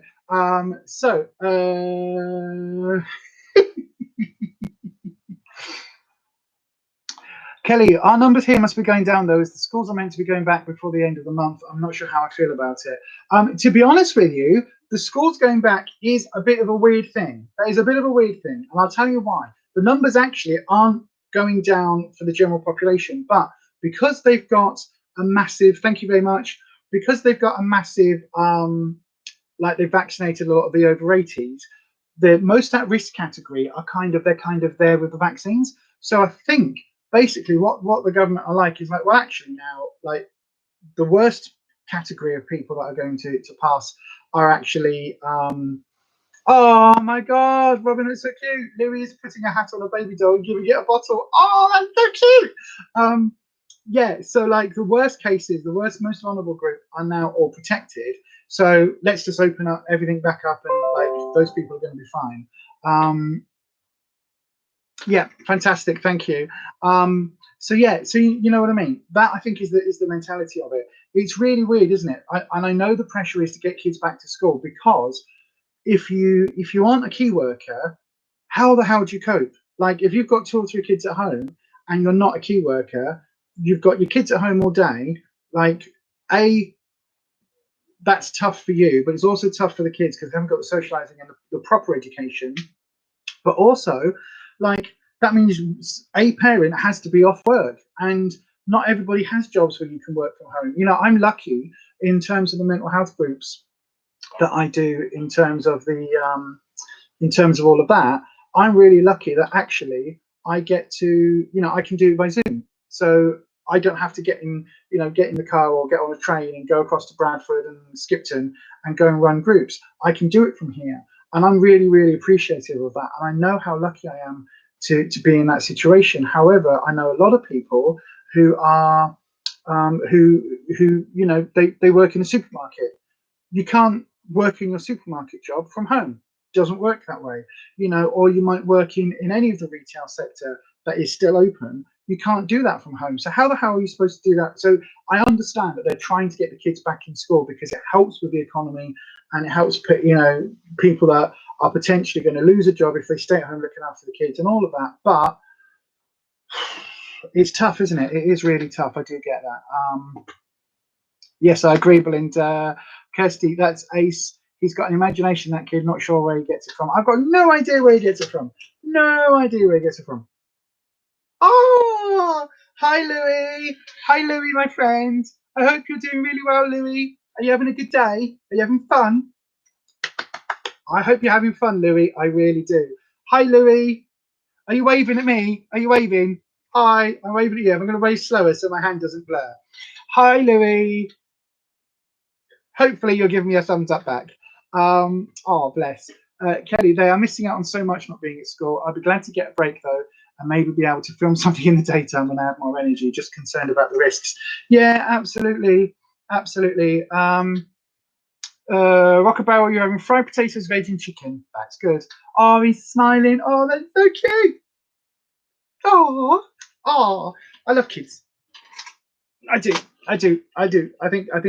I believe, get this, I believe that the children are our future. I do. And I think for all of you that are homeschooling, if you teach them well and let them lead the way, I do believe that.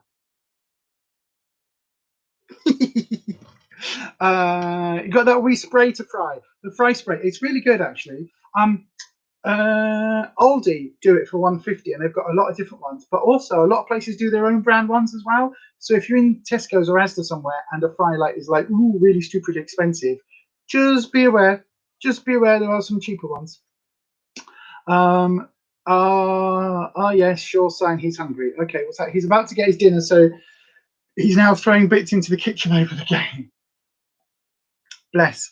That's how I get. That is how I get. That's, trust me. You're like, oh, I'm hungry. Oh, give me food.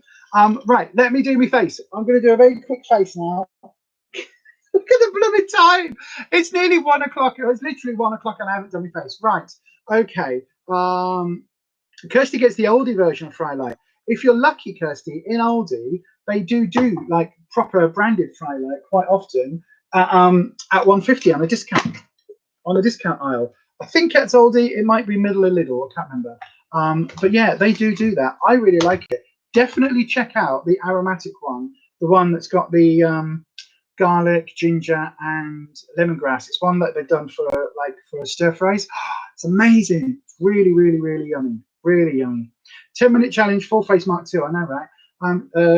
Kelly, you think Gen Z will be so much more caring, open, and understanding? I'm hopeful for that anyway. Well, I hope so. I really do hope so. But then I hope that with every generation. And I do think every time, like every generation, that we actually do get a little bit more. Furby does my makeup. No, because their fur is like proper, like fake fur. Makeup would get stuck in that you wouldn't believe. It would be a nightmare to get out because you can't wash a Furby. You'd have to skin it.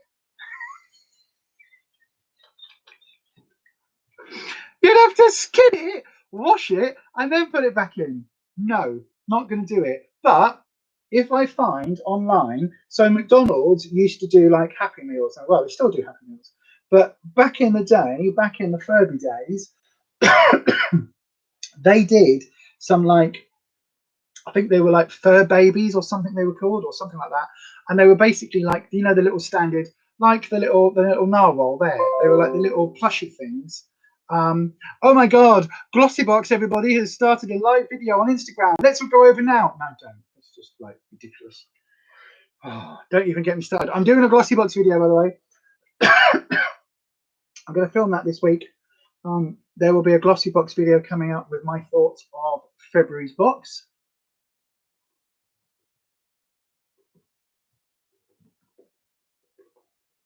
And also, for those of you that weren't here earlier, the video that I have going up,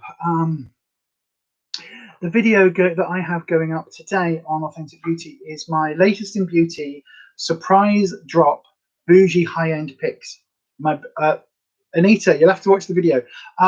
So my bougie high-end items I got from the Lib surprise drop. I actually got 2 boxes, so I got 12 items in total, and you'll all see. I got 12 items in total, so 2 different boxes.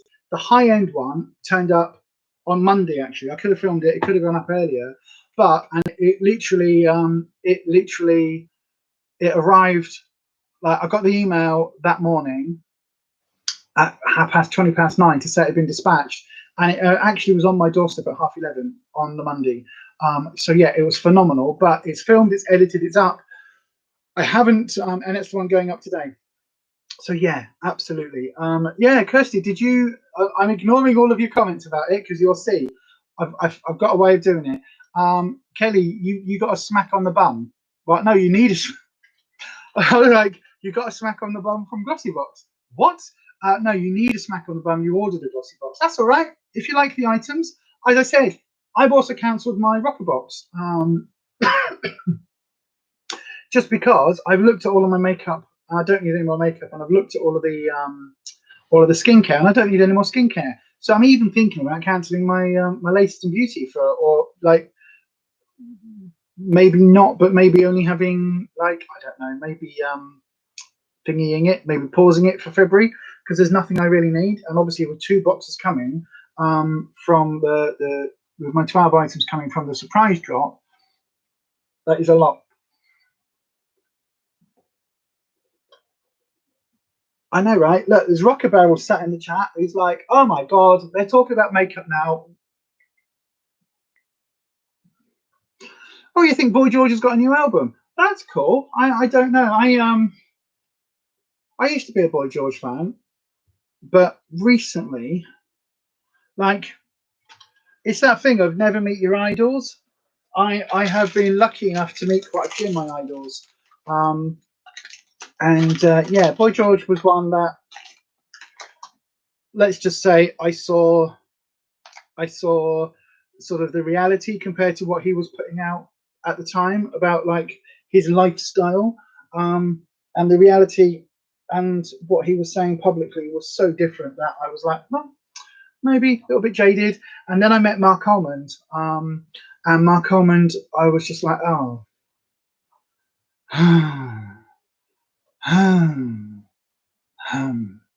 Yeah, Mark Almond.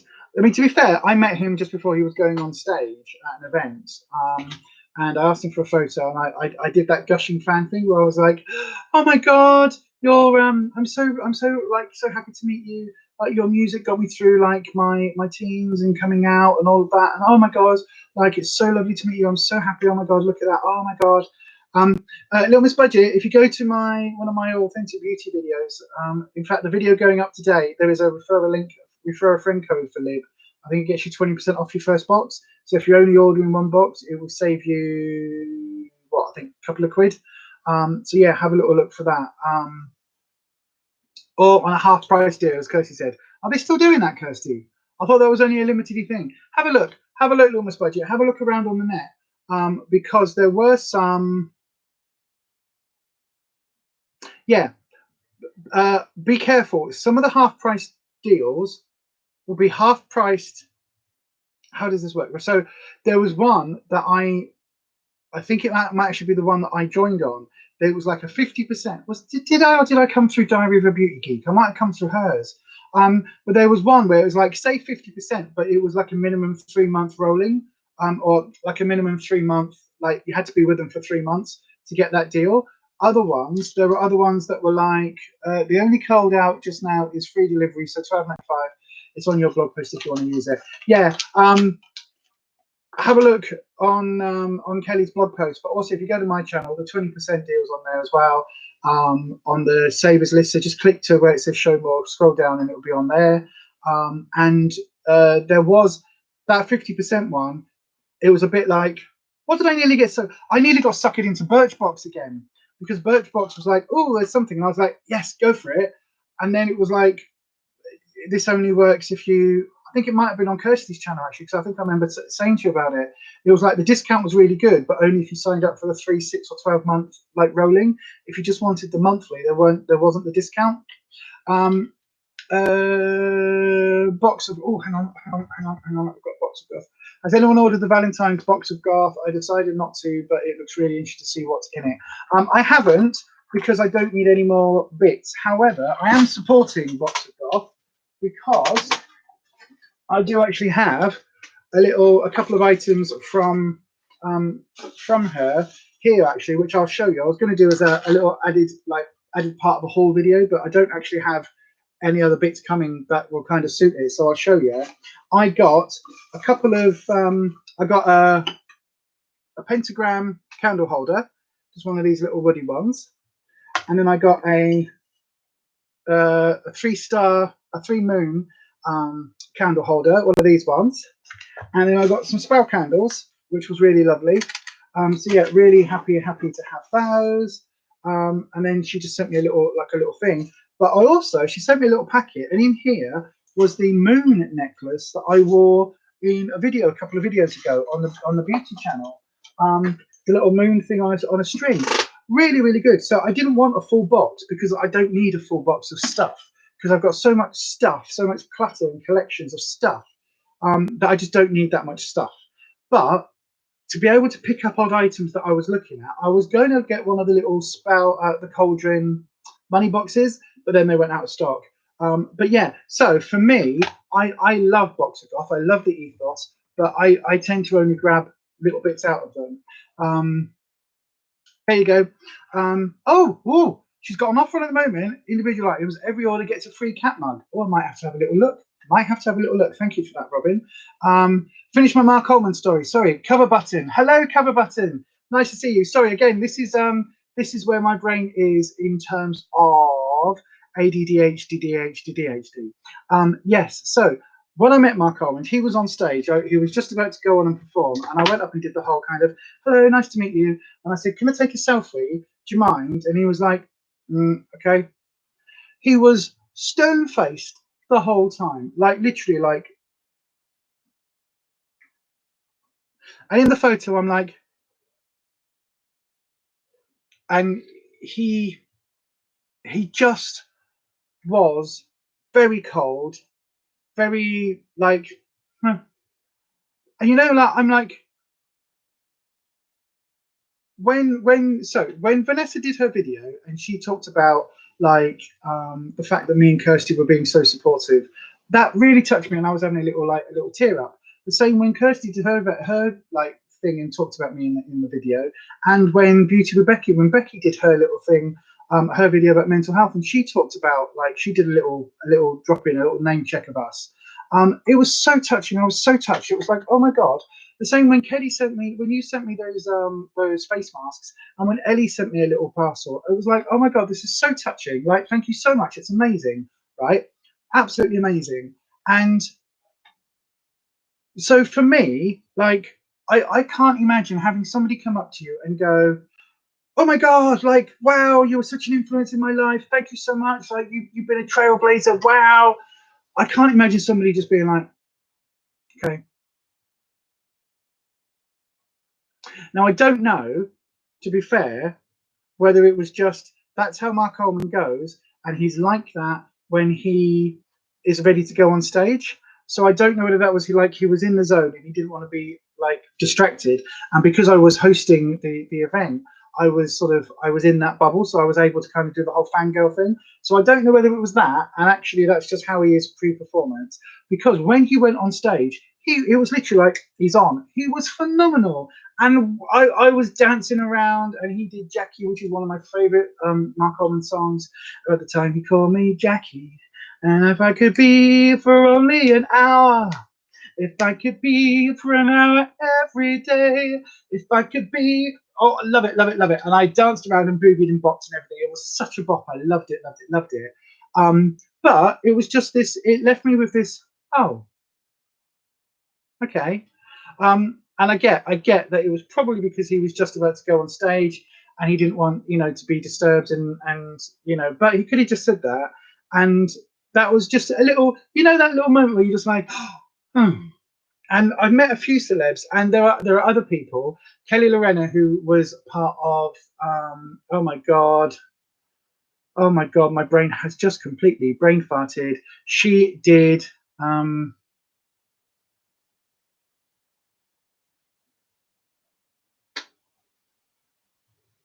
can't remember.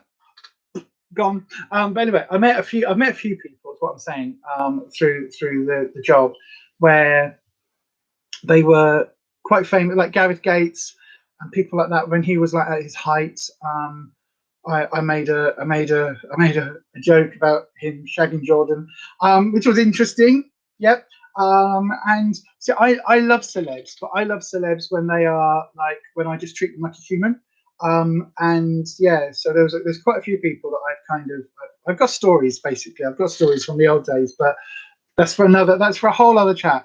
Um, Film's budget. I love Mark Coleman, but wow, what a shocker! Possibly because he was about to go on stage, but still not good. I know, and I mean the thing is, a lot of people that are quite introverted have an extrovert side to them. So they have a stage persona and an off-stage persona, and it could just be that as well. It could just be that actually I was expecting stage Mark Holman, and this was pre-stage Mark. I don't know. I don't know. You know what I mean? I still really like him. I still really rate him. He wasn't vile. Boy George was vile. Yeah, George was vile. George was nasty. Well, not well. He was stuff. Can't really say what that was about or how that came about. But yeah, Boy George was interesting to meet. Um, yeah, yeah, yeah. Stuff, just stuff.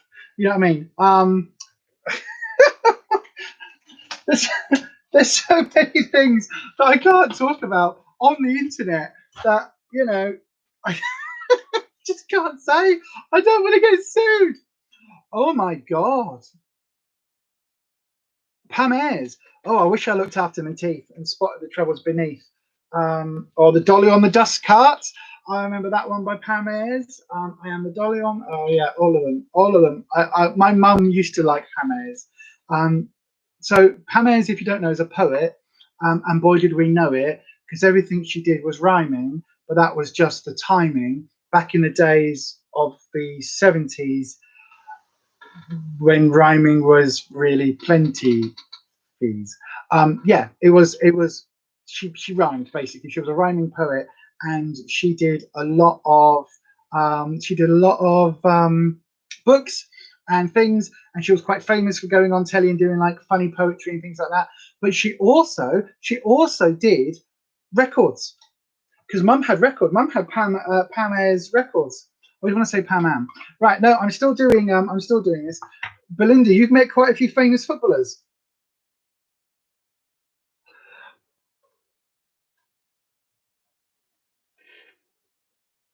Okay, do tell. Are you married to a footballer, Belinda, or an ex-footballer? Oh God, are you? I'm just wondering I've got a footballer story, but I can't ever tell that. It'll go into the autobiography. Partly because the guy's, yeah, stuff. Little Miss Budget and I went to see her, and it was brilliant. Oh, Pam is she still alive? Is she still? I don't mean like is she still alive? That sounds really cruel. What I mean is she still? Oh, you're not married to a footballer. I was just wondering then. I was like, is she still? Is she still doing the rounds? I mean, like, oh God, my forehead lines. I mean, it's good job you can't see. Oh, by the way, on the makeup video I did on the challenge collab, which I've got to say, Kirsty, like your video has done so amazingly well. 500-600 views. I don't know how YouTube is like. YouTube is just pushing you at the moment, isn't it? Astronomical. That is so cool. Hopefully, some of those viewers will come and hopefully some of those viewers will come and watch mine, because like my view count is crap compared to yours. But like seriously, well done, hun, because obviously you're doing something right on the algorithm. Here's me, can't get a view to save my life. No, you're not married to a footballer, Belinda. Oh, used to work at Leicester City. Oh, okay. That's Gary Lineker's stomping ground, isn't it? Anyway, what I was saying is, on that video where I did the collab, I ended up covered and caked in so much makeup down my top, and I didn't realise I had it all here, and I didn't realise. And then when I was filming, when I did the next video, which is the one going up tonight, it was still here. It was still here. Oh, it was so bad. I was just like, oh, I didn't even realise. So yeah. Anyway, just look out for that in the video, because you'll see it.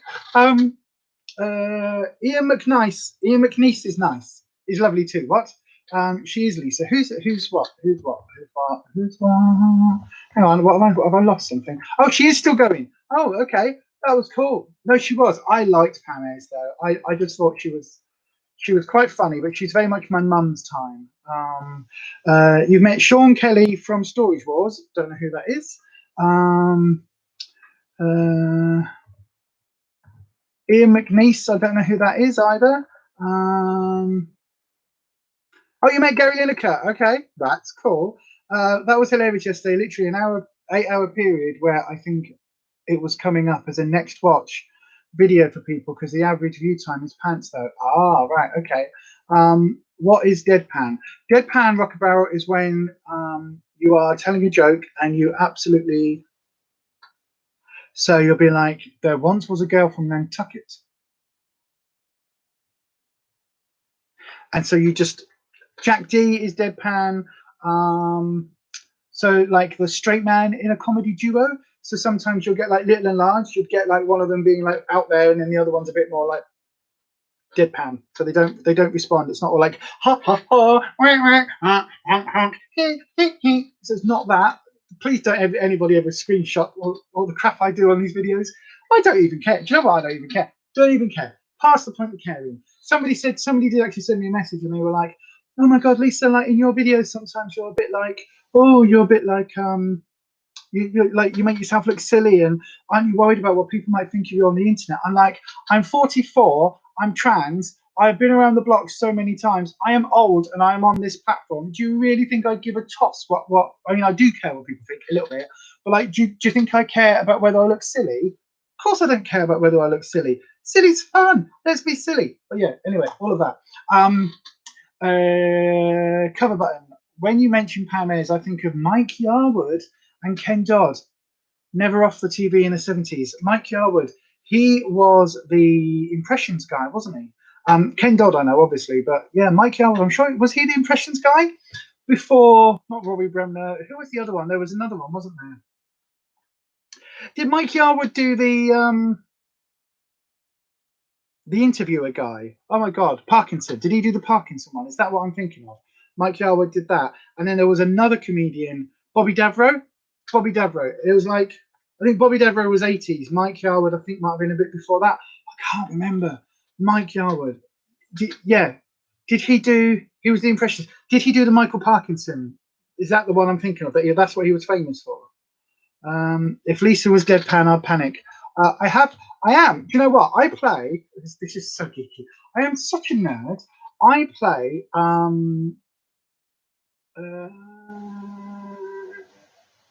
one of your videos got 3,500. It's only about broken washing machines. Do you know, we've got one on this channel which has got, I think, 7,500 views. Randomly, one of the Slimming World recipe videos. So we are doing a lot more recipes. But yeah, there's a few of ours have got like a few thousand, and then there's like others that have got 30. So it's just weird, isn't it? Like the algorithm is really, really hard to fathom.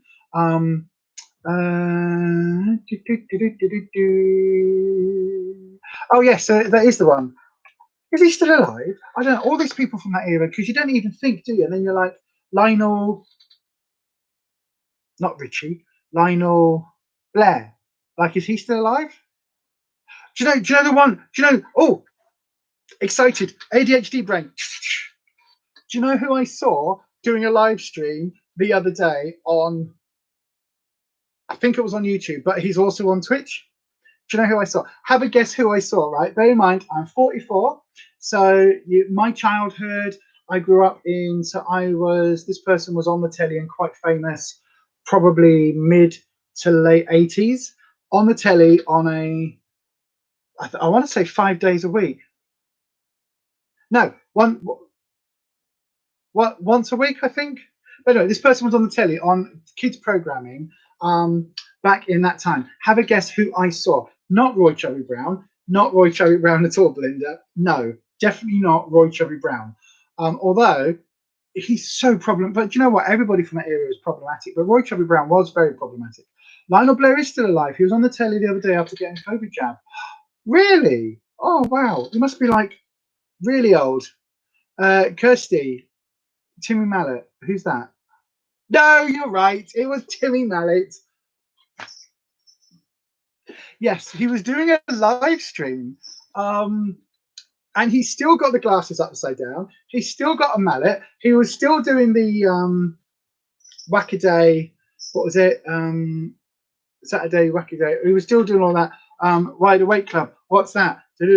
Or he was still doing all of that, and he was still doing the it's a word association game. We mustn't pause, hesitate, repeat the wording, and was it look at each other and see each other and go Blair? He was still doing the exact same thing. Now I know he did the uni circuit after he came off the telly, because he was doing all the universities. Because I saw him at Southampton University, I think, and he was just again very funny, and it was that kind of nostalgia thing where you're like, oh, that's somebody I grew up watching on the telly, and now he's doing it, and it's like, I was 13 and now I'm like 23, and actually he's still really funny, and it's like a nostalgia thing, but he's still doing it. So this must be what, 30 years later, 40 years later, 35 years later, and he's still doing it. I was like, oh, go on to me, Mallet. And I'm sure I saw him on TikTok as well. I'm sure I saw him on TikTok, because I was like, what? It is very cheesy stuff, Stuart. He had a couple of singles reach the #1 charts. He did Eeny Weeny Teeny Weeny, you know what she wore, and Itsy Bitsy Teeny Weeny Yellow Polka Dot Bikini that she wore for the first time today. Oh yeah, he did that one. Yes, I know he did. Absolutely, very, very, very funny. Cockney for Flares, look at his Lionels. Yes, it was. Yes, it was. It was, wasn't it? Yeah, no, Timmy Mallet had a really, it's really weird, isn't it? Because when you look at that era, now, again, there is absolutely nothing about Timmy Mallet that would suggest that what I'm about to say is even remotely true. This is not true in any way, shape, or form. This is not even a suspicion. There has never been a single allegation. But with everything that happened, with all of these people from the 80s being having all of the allegations about them as to improper behavior, the one that a lot of people have said, I'm surprised didn't have any allegations, was Timmy Mallet, because he's that sort of person. When you look at all these other ones and you look at all of the people that have had allegations made against them, they're all in that same sort of mold of television presenter. And yet Timmy Mallet, so far, bearing in mind there has been no allegations, Timmy Mallet is one that was right in the middle of that absolute sort of typical mold of this is what a children's TV presenter was like in the time when all of the others were rife doing all of the things, the bad things that they were doing. And yet Timmy Mallet, nobody's ever said a bad thing about.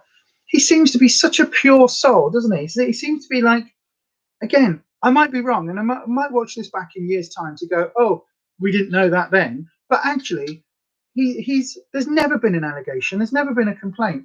He just seems to be really, really, really wholesome, and genuinely, like, he seems to be what we thought all of the other ones were like back in that time. He seems to be genuinely a very nice chap. I really like that. I really like. There's a little part of my childhood that hasn't been tainted with all of the scandal and all of the allegations and all of the, the stuff that sort of come out afterwards. I really like. There's a little bit of my childhood that I can remember and go, oh, he wasn't doing things with his mallet. He wasn't, doing anything. He was just a really genuine, nice, funny bloke who liked entertaining kids to get them to laugh, and there was no ill motive behind that. I really like that. That gives me a little bit of hope. You know what I mean? Because sometimes when you think back to your childhood and you think, oh God, I can't talk about that one now. Can't talk about that one now. Oh, I can't watch Top of the Pops anymore because of this one and this one and this one. Oh, and I can't do that. You know what I mean? Now, like, at least with Timmy Mallet, like, love him or hate him, he's a wholesome chap. I really like that. I appreciate that. I really do. Tell you who else I think. Just I know, right? I'm doing my face very quickly now because look at the time. I tell you who else I really, really, really, really, really do appreciate and love the fact that he's still on our telly boxes is Chris Packham. I love that. I love that every winter, autumn, spring. Good old Chris Packham pops up talking about blue tits and partridges and whatever else. I love that. To my mind, that's just like, again, part of my childhood when he was on the Really, Really Wild show. And the fact he's still going, and again, no issues. I love it. I love it. I love the fact, because like so much of my childhood is all tainted by, this person now turns out to be an absolute raging like transphobe or homophobe or racist or, did things that they shouldn't have done back in the day and was accused of this, that, and the other. So many of our people that we followed back then have had that sort of, that reckoning over the years, and quite rightly so. But I love the fact there are still some of them out there that are like, a bit like, when you watch Knight Rider or Baywatch and you look at David Hasselhoff and you're like, wow, he became a parody of himself. Like, he never moved on from that moment in time. He never changed. He never aged. Not like Tom Jones, because Sir Tom Jones has never aged, has he? He's never really changed. He's done the same thing, but he does it with style and swagger. Whereas with Knight Rider, with I've forgotten his name now, David Hasselhoff, he just looks like a dad, doesn't he? He looks like a dad trying to be hip. Whereas Tom Jones just looks like he looks cool. Tom Jones still looks cool. He still looks like a lot of the ladies would like a bit of a night with him. You know what I mean? It might take a few of the blue pills, but they'd still like a night with him. And I think that genuinely, you get some people who age really, really, really well, and then others who are just like, I'm going to have 15. No, I know they won't. They won't rock about. You're quite right. But some of them are like, I'm going to have 15 facelifts and, desperately try and kind of keep hold of my youth. Whereas others are just like, no, we'll just keep going. Anyway, I'm putting this Sunkissed palette on the eyes. I really like it. It's it's in my Shop My Stash. It's the last time I'm using it today because I'm doing my Shop My Stash refresh tomorrow. I think it's going to be doing it on the first Friday of the month, and then that'll go up. That video will go up next week. So yeah, that'll be a good one. I've got to say, Kirsty, your brush video, it gave me a really weird thing, because I was like, oh wow, I haven't got anywhere near as many brushes as that. Maybe I need to buy some more brushes. And then I'm like, look, I've got 2 pots this size, and I've got all of those sat there, and I've probably got some other cheapo ones that are knocking about here that I don't use. Like, why do I need more brushes? You know what I mean? But yeah, I must say, I do really like that video. I haven't picked it yet, Neat. But what I'm going to do is I'm going to do a. There we go. I'm going to do a video where I talk about the products that I had in the stash for this month. So I talk about the palette, and I talk about all the various things and what I thought and how I used them and how they stack up and whether or not it's stuff I would recommend. because some of the stuff is really good and some of it isn't. And so that, for that reason, I think it's kind of, that's a really, like, well, potentially interesting. Hopefully it's interesting. But I'm going to use this duochrome one. Is it duochrome? No, I thought it was duochrome. No, I'm going to use this silver. I don't need any cheap brushes.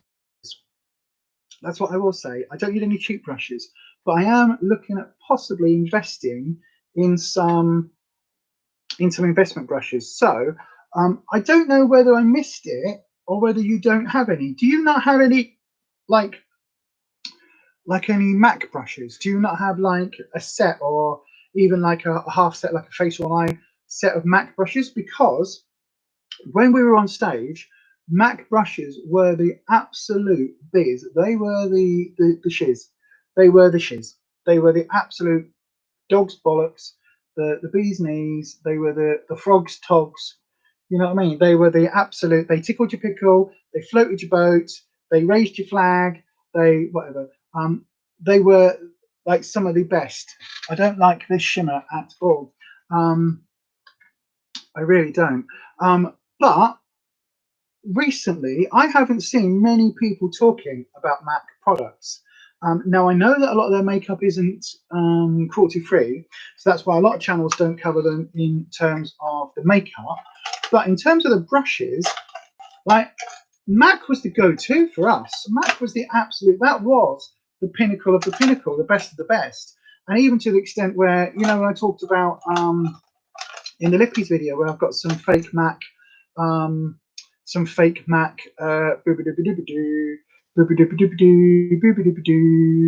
MAC Lippies, and a couple of other products. Well, I am doing that fakes video, Nita. I saw your comment. Thank you very much.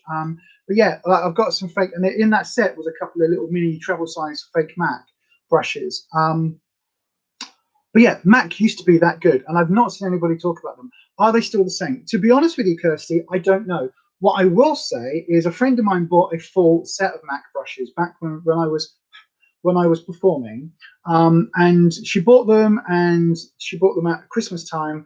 I think it might have been like a gift from her family or something. And they weren't cheap at all in any way, shape, or form. They were quite expensive. I'm just doing a purple eyeliner using this, and they were quite expensive, but it was the Christmas set. And now what MAC did, they released like their individual brushes, and then they would do a full set at Christmas time. But that full set at Christmas time was crap. It was less quality, and it was made from, half the time, it was made from a completely different factory. So like the MAC brushes, the standalone MAC brushes would quite often have embossed sort of branding on it, where it would actually be stamped in. Whereas the Christmas sets were just like stamped on, printed on, rather than like actually embossed.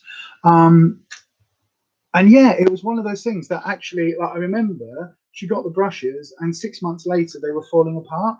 And it was one of the things that put a lot of us off buying, certainly not buying the Christmas sets. But I know that when I'm sort of sat here, these Jeffree Star ones and the Morphe set, they're okay, but they're Morphe quality brushes. And I think it's something that I really do want to look at. I really do want to kind of balls. I really do want to invest in some good quality MAC brushes. Right, I'm very aware of the time, everyone. So for the moderators, if you do need to head off, if you do have things to do, just while I'm quickly just finishing up, do feel free to leave. You know, don't feel that you've got to stick around forever. I know that this has gone on far longer than planned today. So yeah, thank you for that. When you were in Zakynthos, they had a drink called the Dog's Bollocks. There used to be an alco pop called that. Vanessa, Kirsty, have you not got enough brushes? I know, right?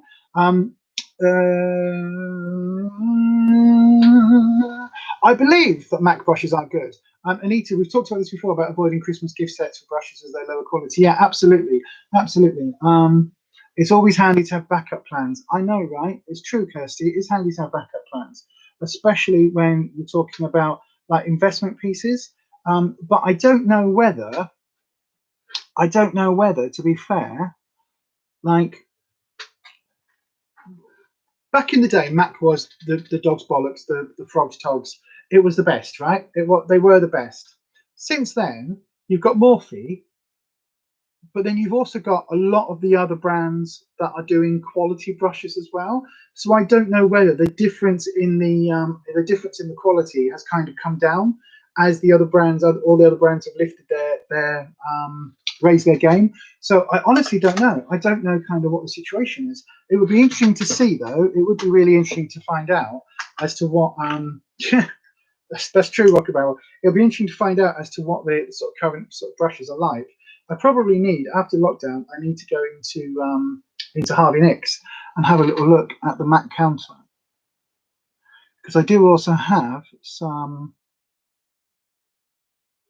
empty Mac lippies that I've got into the declutter to take in, and I don't think I've got 6, but I certainly will have a few. Okay, my darling Stuart, do join us in the future. Hit the subscribe button on this channel, and also over on Authentic Beauty. If you could, that would be amazing. Thank you very much. Thank you for joining us, Stuart. That's great. Thank you very much. Anita, I find I tend to use 3 styles of brushes when doing eye makeup, so don't have a massive collection. I use a lot of this sort of fluffy blending brush, so I tend to put it on with a blending brush and then use the blending brush to actually blend it in. Sometimes if I'm using like a flat packer brush just to kind of place eyeshadow, then I will use a different brush. But yeah, generally speaking, I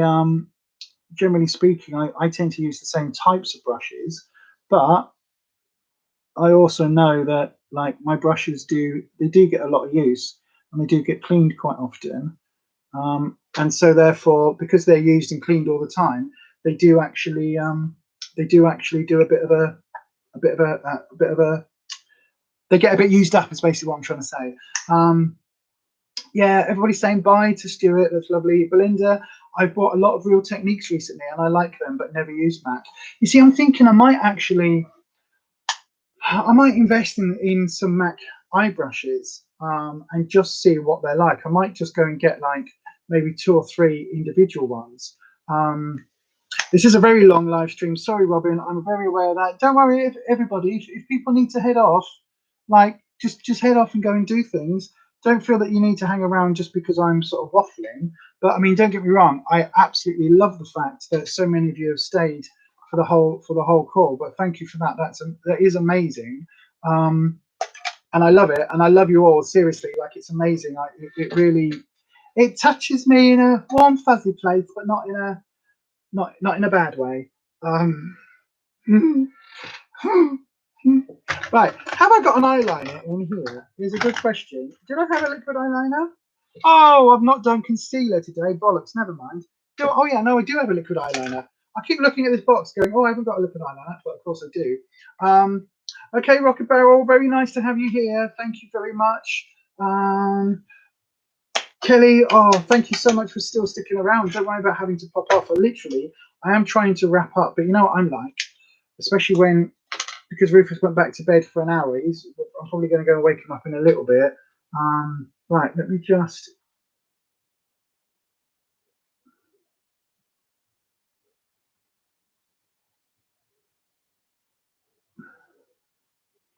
Well, that's gone a bit thick, hasn't it? Right, so here we go then. We're going to go full on like goth wing. In fact, here we go on the live. Let me see if I can get this stamp and drag. This is a dangerous one now. This is a dangerous one. Little Miss Budget, I have one Real Techniques brush and it's good quality. Such good quality. You've had it for nearly 2 years and it still looks good. Yeah, I've got a couple of Real Techniques brushes, I think. I really like my Look Good, Feel Better brush. I love those. Love those. Bye, Rocket Barrel. See you next week. Hopefully have a fantastic week. Happy swimming. Right then, let's use my little stamp and drag thing. This is the little wedge. See if I can get this right. Hold on. So if I follow that line, it's going to go up. So that point needs to be about there. Oh, that's a nice wing. Oh, Oh, oh, oh. Let's see. Let's see. Now, if I rest the hood down, actually, let's lift the eye to the same place. It needs to go there. So that point needs to be there. I think I just blinked. Oh, balls. I think I just blinked just as I was applying it. Did I? Oh, no, actually, that's not bad. That's not bad. Right. This has gone super thick, this liner. Well, Kirsty, who's betting that the CRT liner gets binged after today? Who can say? Who can say? You'll have to watch when I do my Shop My Stash update. Although,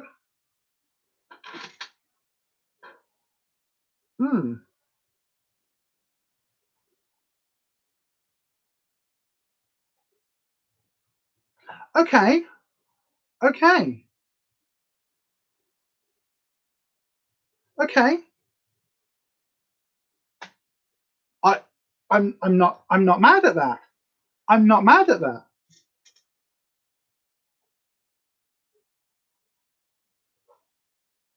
Okay, right, okay. Let me just see.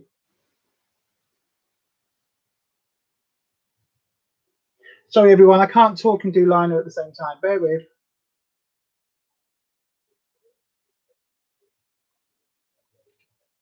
Is that the stamp and drag? Yes, it is. It is the stamp and drag. I've not enjoyed this at all.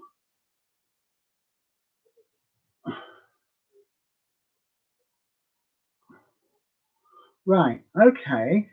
Okay. Connect that there.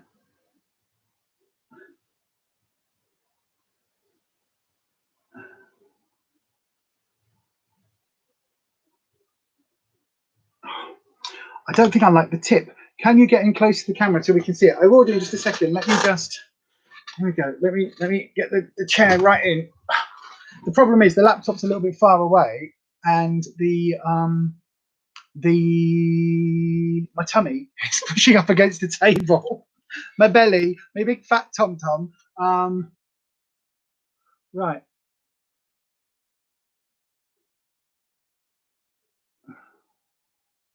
Hang on. My poor creased eyes. Right. Actually, even wise, they're about okay. No, they're about okay actually. There's a little bit of skipping, and I do need to, because this eye droops down a little bit more. I do need to take that line just there across a little bit. Let me.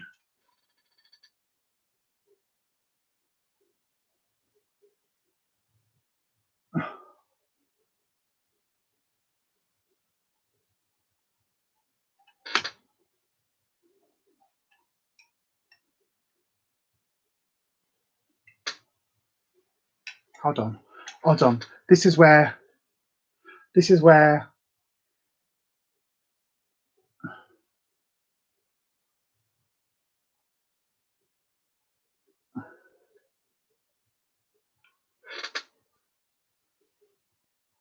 that hood bit there. Like if that wasn't hooded, that would be amazing. But it's because it goes down. Like my skin wants to do that. I am keeping hold of it, but I'm keeping hold of it for a specific video. So I do have a specific video. The stamp side is quite good. I'll tell you what you can do with the stamp side. Oh, I'll tell you what you can do. Look, right, nothing on my hands, and then you go. Hang on. How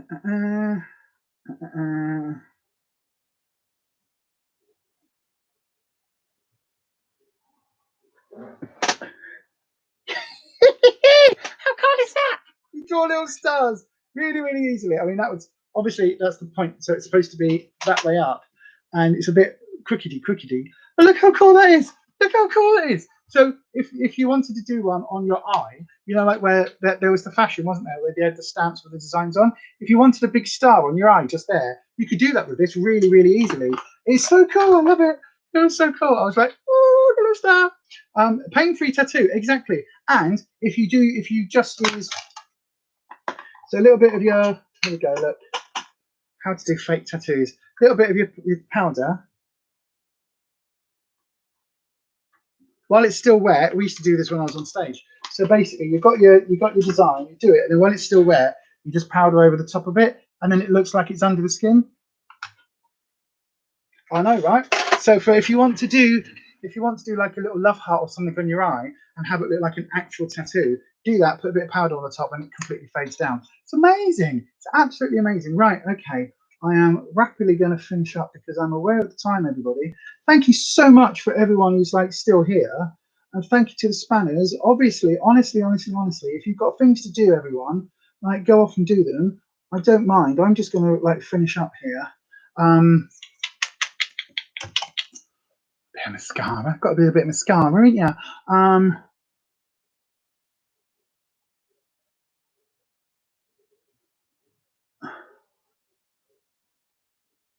Again, mascara and eyeliner are things that I really like. I struggle to talk while I'm doing it. I don't know why. I don't know if anybody else has that issue. But that's why quite often when you see me doing it on camera, I'm like, you can do my eyeliner.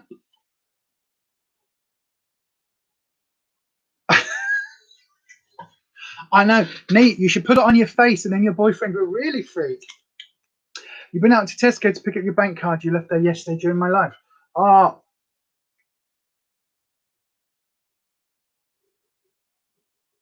Yesterday. Are you taking the Michael? Oh, no. Oh, I get what you're saying. So I read that wrong. I read that you left your bank card whilst I was on a live, and I was like, "Are you saying you went that I've been on live for like since yesterday?" Which wouldn't be that unfair. But no, you went to get the bank card that you left there yesterday during the live, so that's okay. Thank you, Kelly. Glad they found it though. Like I've done that and left my card in places. Did you do that thing where you put it in to pay and then you just walked off and it was like, oh, I've left the card there? Best friend, not boyfriend. Laugh out loud. Been a while since a boyfriend around here. You should do, yeah. You should do. You absolutely should do, mate. Also, if you use a blue, so Revolution. I'm about to say Revolution Pro, but Revolution do a dark blue liquid liner in the Renaissance Flick range. If it's in stock, it's really hard to get when it's in stock. But also they do. You can get other ones that are like navy as well. Get that. Draw your design on. So maybe draw your design on. So it's like a dark blue, and then put a little bit of tiny bit of liquid foundation over the top, like a tiny bit, and then kind of smudge it, and you get that sort of used effect. So like that at the moment looks very matte. But if I just show you very quickly, I know, right? Talk about ADHD brain. So if I put a little bit of my concealer, just now this is quite a runny concealer. If I put that just there and then tap it off so that there's just the tiniest bit. Can you see on my finger where? Hang on, there you go. Look. So you see there's a little round bit there that's paler, and then that's my skin color. That's the concealer. So you just get it so it's like a really sheer, and then just go over, and it fades it down even more. So that now looks quite similar to how an actual tattoo will look when it's done. So if you did that and kind of did it in quite a basic design, or even did like some dots, or not like when the stick tattoo. So this was a stick tattoo. Basically, they use I think it's bamboo stick and some like ink, and it's hand pricked. So it's literally each bit of that is somebody going. So yeah, that. But yeah, do something like that. That'd be really cool. Because it does look quite faded and real. There you go. I'm a wealth of crap knowledge. I know, right? It's been random today, from coffee to Pamela's to fake tattoos. Well, this is what you come here for. I mean, let's be honest. We're all on the Health Channel, and we do talk about absolutely anything and everything. And the Health Channel now has, and put it this way, the Health Channel has a Get Ready Makeup with me, and the Makeup Channel has a self-care live. So, like in reality, you would think I would flip them, which I have thought about doing. But to be honest, I kind of like the fact that on a Weight Watchers, no, on a Slimming World weight loss, health, well-being channel, there's a makeup kind of like heavy live stream, and on a makeup channel, there's a skincare, self-care, mental health sort of that kind of live stream. It's kind of like the opposite, isn't it? You would think I'd do the other way around, but I like it like this. because it suits my mixed up, confused brain. Anyway, nearly done, everyone.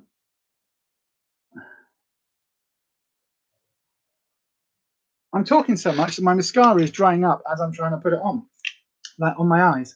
So I'm going over like it's like cakey mascara. Right. This palette, I'm actually not that mad at this palette. This marshmallow one from the iHeart Rev. Actually, I'm going to use the deep pink. I haven't used this deep pink. I think maybe ever. Let's use the deep pink. Okay, why not? Why not? Let's go ham. Let's go ham. Let's go ham. Ooh. This could go bad. Just be warned.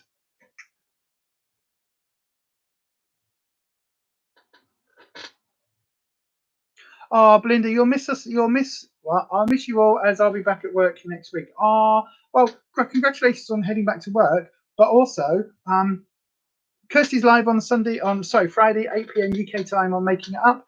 My live on a Sunday evening. I don't know whether you can join us for those still. But yeah, like, and if not, just pop in on the replay or just say hi or just leave a message. And you're on Instagram. You're on my Instagram now. So if you ever want to chat, just message me on Instagram. It's fine. It's fine. It's fine. Trust me, there's plenty of me to go around, and I don't just mean because I'm fat. It's not the same catching up on replay. It isn't the same catching up on replay, Belinda. It absolutely isn't. Like, we love having you here. And seriously, oh my gosh, that is quite heavy, isn't it? That is quite heavy. I don't care. I don't care. I'm loving it. Ooh, here we go. Full on dark pink. This is the last time using this palette potentially, although I might carry it over. I don't know yet. And then I'm going to add in a little bit of that peachy one just on the top, layering up my blushes. It smells so nice. It smells so nice. I'm so hungry now, and this smells really, really, really, really sweet. Right, so there we go. Lots of blush on. Ooh. It's a bit excessive, but I don't mind. I don't mind. Right, contour brush, contour brush, contour brush. And we're going for I'm going to take this one, which actually is a bit peachy, brownie peach. Full on pink. This is neon pink. This is like flamingo pink. This isn't a natural flush. This isn't any like, oh, I've got a bit of hot flush going on. This is like 80s new romantic, which I might do a look. I might do a look doing the new romantic. I kind of done the 90s grunge. I might do the new romantic look next. I don't know. You've just been a fatty and had a KFC. That's all right, my darling. That's all right. You haven't got weight to lose. It's not like you're like porging out like I am. Porg. Yeah, you're not. Oh, Lewis Budget, you hate the smell of the blush palette. I saw you using it recently. I really like it, actually. The smell of it. I don't normally like scent in my products, but this I actually do like. I like the smell of it just because it smells like sugar, and it makes me kind of think, especially when I'm on a diet, it makes me go, oh, it feels like I've eaten some sweets. You hate chicken. Oh, you hate KFC chicken. Ooh. Oh, thank you, Kelly. You really like the grunge look. Do you know what? When I'm not filming, a grunge look tends to be my go-to. It's either that or something more like this with the pink and purple. They tend to be kind of what I go back to. Robin, you're still deciding what special dinner you're picking for Sunday. Why, what Sunday? Have I missed something? Belinda loves a pink blush. Me too. I do. I tend to go more of a natural blush these days, just because sometimes I think, oh, come on, you are getting a bit older. Like, you don't need to be like neon pink. But then I'm like, fuck it, why not? I had to get the kids some lunch quickly on the way back from Tesco's. Okay. Oh, your birthday on Sunday. Oh, happy birthday, Robin. That's really cool. Happy birthday, my love. I hope you have a lovely, lovely, bloody lovely day on Sunday. Are you going to be joining us for the live stream, or are you going to be doing like birthday exciting things like getting all dressed up to sit and watch a film? Because that's a thing. That's a thing. That is a good thing. You do that. Right. What else am I doing? Highlighters and then a bit of lippy, and I am done. I tell you one thing I am looking forward to with my Shop My Stash refresh is changing out my my lippies. Actually, that is something I'm really looking forward to. Make sure to pop in at least. Oh, thank you, my love. Yeah, happy birthday for Sunday. Do pop in because we'd like to wish you a happy birthday on the live if you can. If not, don't worry about it. Having like a fun birthday is more important than coming saying hi. Where's my other highlighter gone? Oh, it's there. Yeah, changing up my lip colours will be absolutely fantastic. She'll officially be an adult from Sunday. Does that mean you're turning 18? Oh, what does that mean you're turning 21? Oh, I don't know. I don't know what that means now. It could be 21. It could be 18. I don't know. So I've doubled up the highlighter on my brush, right? 21 today, 21 today. She's got the key at the door. Never been 21 before. I don't know what any of that means. As if you only get the key to the front door when you're 21. What the hell? I said officially, not really. I know, right? So I like putting double up my highlighter on my brush, and then kind of whacking on, just whacking on. Kirsty, on your thing, when you were talking about the Wet and Wild, oh, they're in that tub over there. The Wet and Wild white brushes with the, I've got one here, with that little indenty thing. I find that really annoying because it makes me want to hold the brush there. And actually, I hold my brushes normally quite a bit further back. Or do I? Do I actually? Yeah, no, I think I do. But also, like, where that is there, if you put, like, I don't know how you're supposed to, which fingers you're supposed to put it in. It's a bit weird. It's a bit weird. Kirsty's old school, so a proper adult is 21. Don't say that, because I'm not a proper adult and I'm 40 bloody 4. You know what I mean? I'm still waiting to learn how to be an adult. Like, I've got absolutely no bloody idea. Although the one thing I will say, and I don't know if anyone else has picked up on, or like anyone else feels this, I now have much more respect for my parents than I did when I was younger, because I thought there was some magic thing, like you got to 35 and you knew the answers, or you got to 40 and you knew the answers. You downloaded it into your brain. Oh, like maybe you got to 42 and that was life, the universe, and everything suddenly makes sense, and you were like, yes. Because I remember talking to my mum and that, and talking to my dad, or just having conversations, and they knew what was what was going on in the world. They knew bits about life. They knew about budgeting. They knew about bills. They knew about all of this stuff. And actually, they kind of, everything was planned out. You know, like they had all the answers. Nothing would faze them. And actually, what I'm realizing now, as I'm sort of 44, is that they had bloody no idea either. They had absolutely no clue, and they were making it up as they go along, just like the rest of us. And actually, that is something that I actually really appreciate. You know what I mean? I actually now look back and I think they were just doing the best that they could. And actually, as a kid, I thought that they knew everything. I thought they knew all the answers. They had everything worked out. And actually, they were just muddling through. And now, I really, I mean, obviously, not just the only reason I wish my parents were alive, but I do wish they were alive for me just to say, do you know what? I get it. I absolutely get it. I get that you did the best you could with the tools you had available to you at the time. And actually, you know, I appreciate that. And at the time, we didn't, did we? Look at that, getting deep and meaningful right at the end, just as I'm doing the lipping.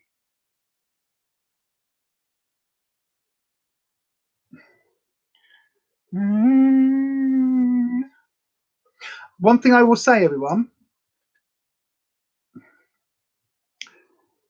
a little spoiler,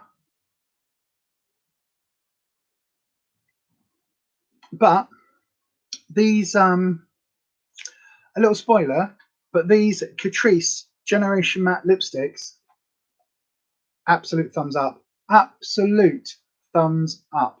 Seriously, absolute thumbs up. I've just seen all of that in the chat. I agree, Anita. I bet Ian's very, very pleased for that.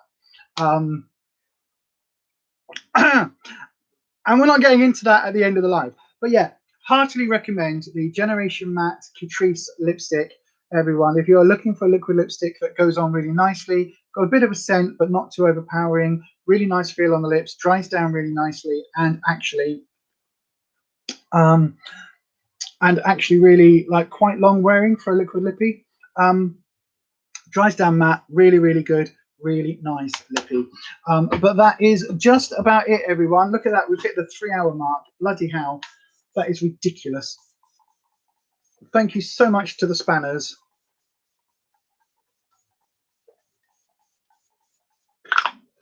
Thank you so much for the spanners. Thank you to everybody else who has joined as well. That has been absolutely, it's been bonkers, but again, 3 hours in. So that is the finished look today using the Sunkissed palette. So the blue, the pink and the purple with a little bit of blue, with the matching Catrice Lippy from my Shop My Stash. The eyebrow kit is the Freedom one, which is actually, I think it's kind of same brand as Revolution, but actually not, but the same, but isn't. It's made by Revolution, sold by Revolution, but it isn't Revolution branded. It's a bit weird. So yeah, that's that. The mascara is, I think, W7. It's okay. And obviously my foundation is the Maybelline one and everything else. So there you go. That is the look today. You honestly didn't think the face would get done. It has to get done because we have to go food shopping. And with a mask on me chops there like that, like I need my lips, I need my eyes to be done. So there's no way in how I can go out without food shopping. I can nip to the corner shop without a face on. I can't go food shopping without a face on. So yeah, right then. Well, that's going to be it because we do need to go food shopping. I've got 4 hours before I need to be sat back in this chair doing some mental health stuff. I know, right? That liner doesn't look too bad. In fact, there's just a little bit on this bit which has gone a bit, but that's operator error. That's me, not anything else. And I do really, I'm probably going to just curl my lashes a little bit. In fact, I'll do that. I'm just going to curl my lashes, even though I've got mascara on already. I should have done that before because my lashes are looking a little bit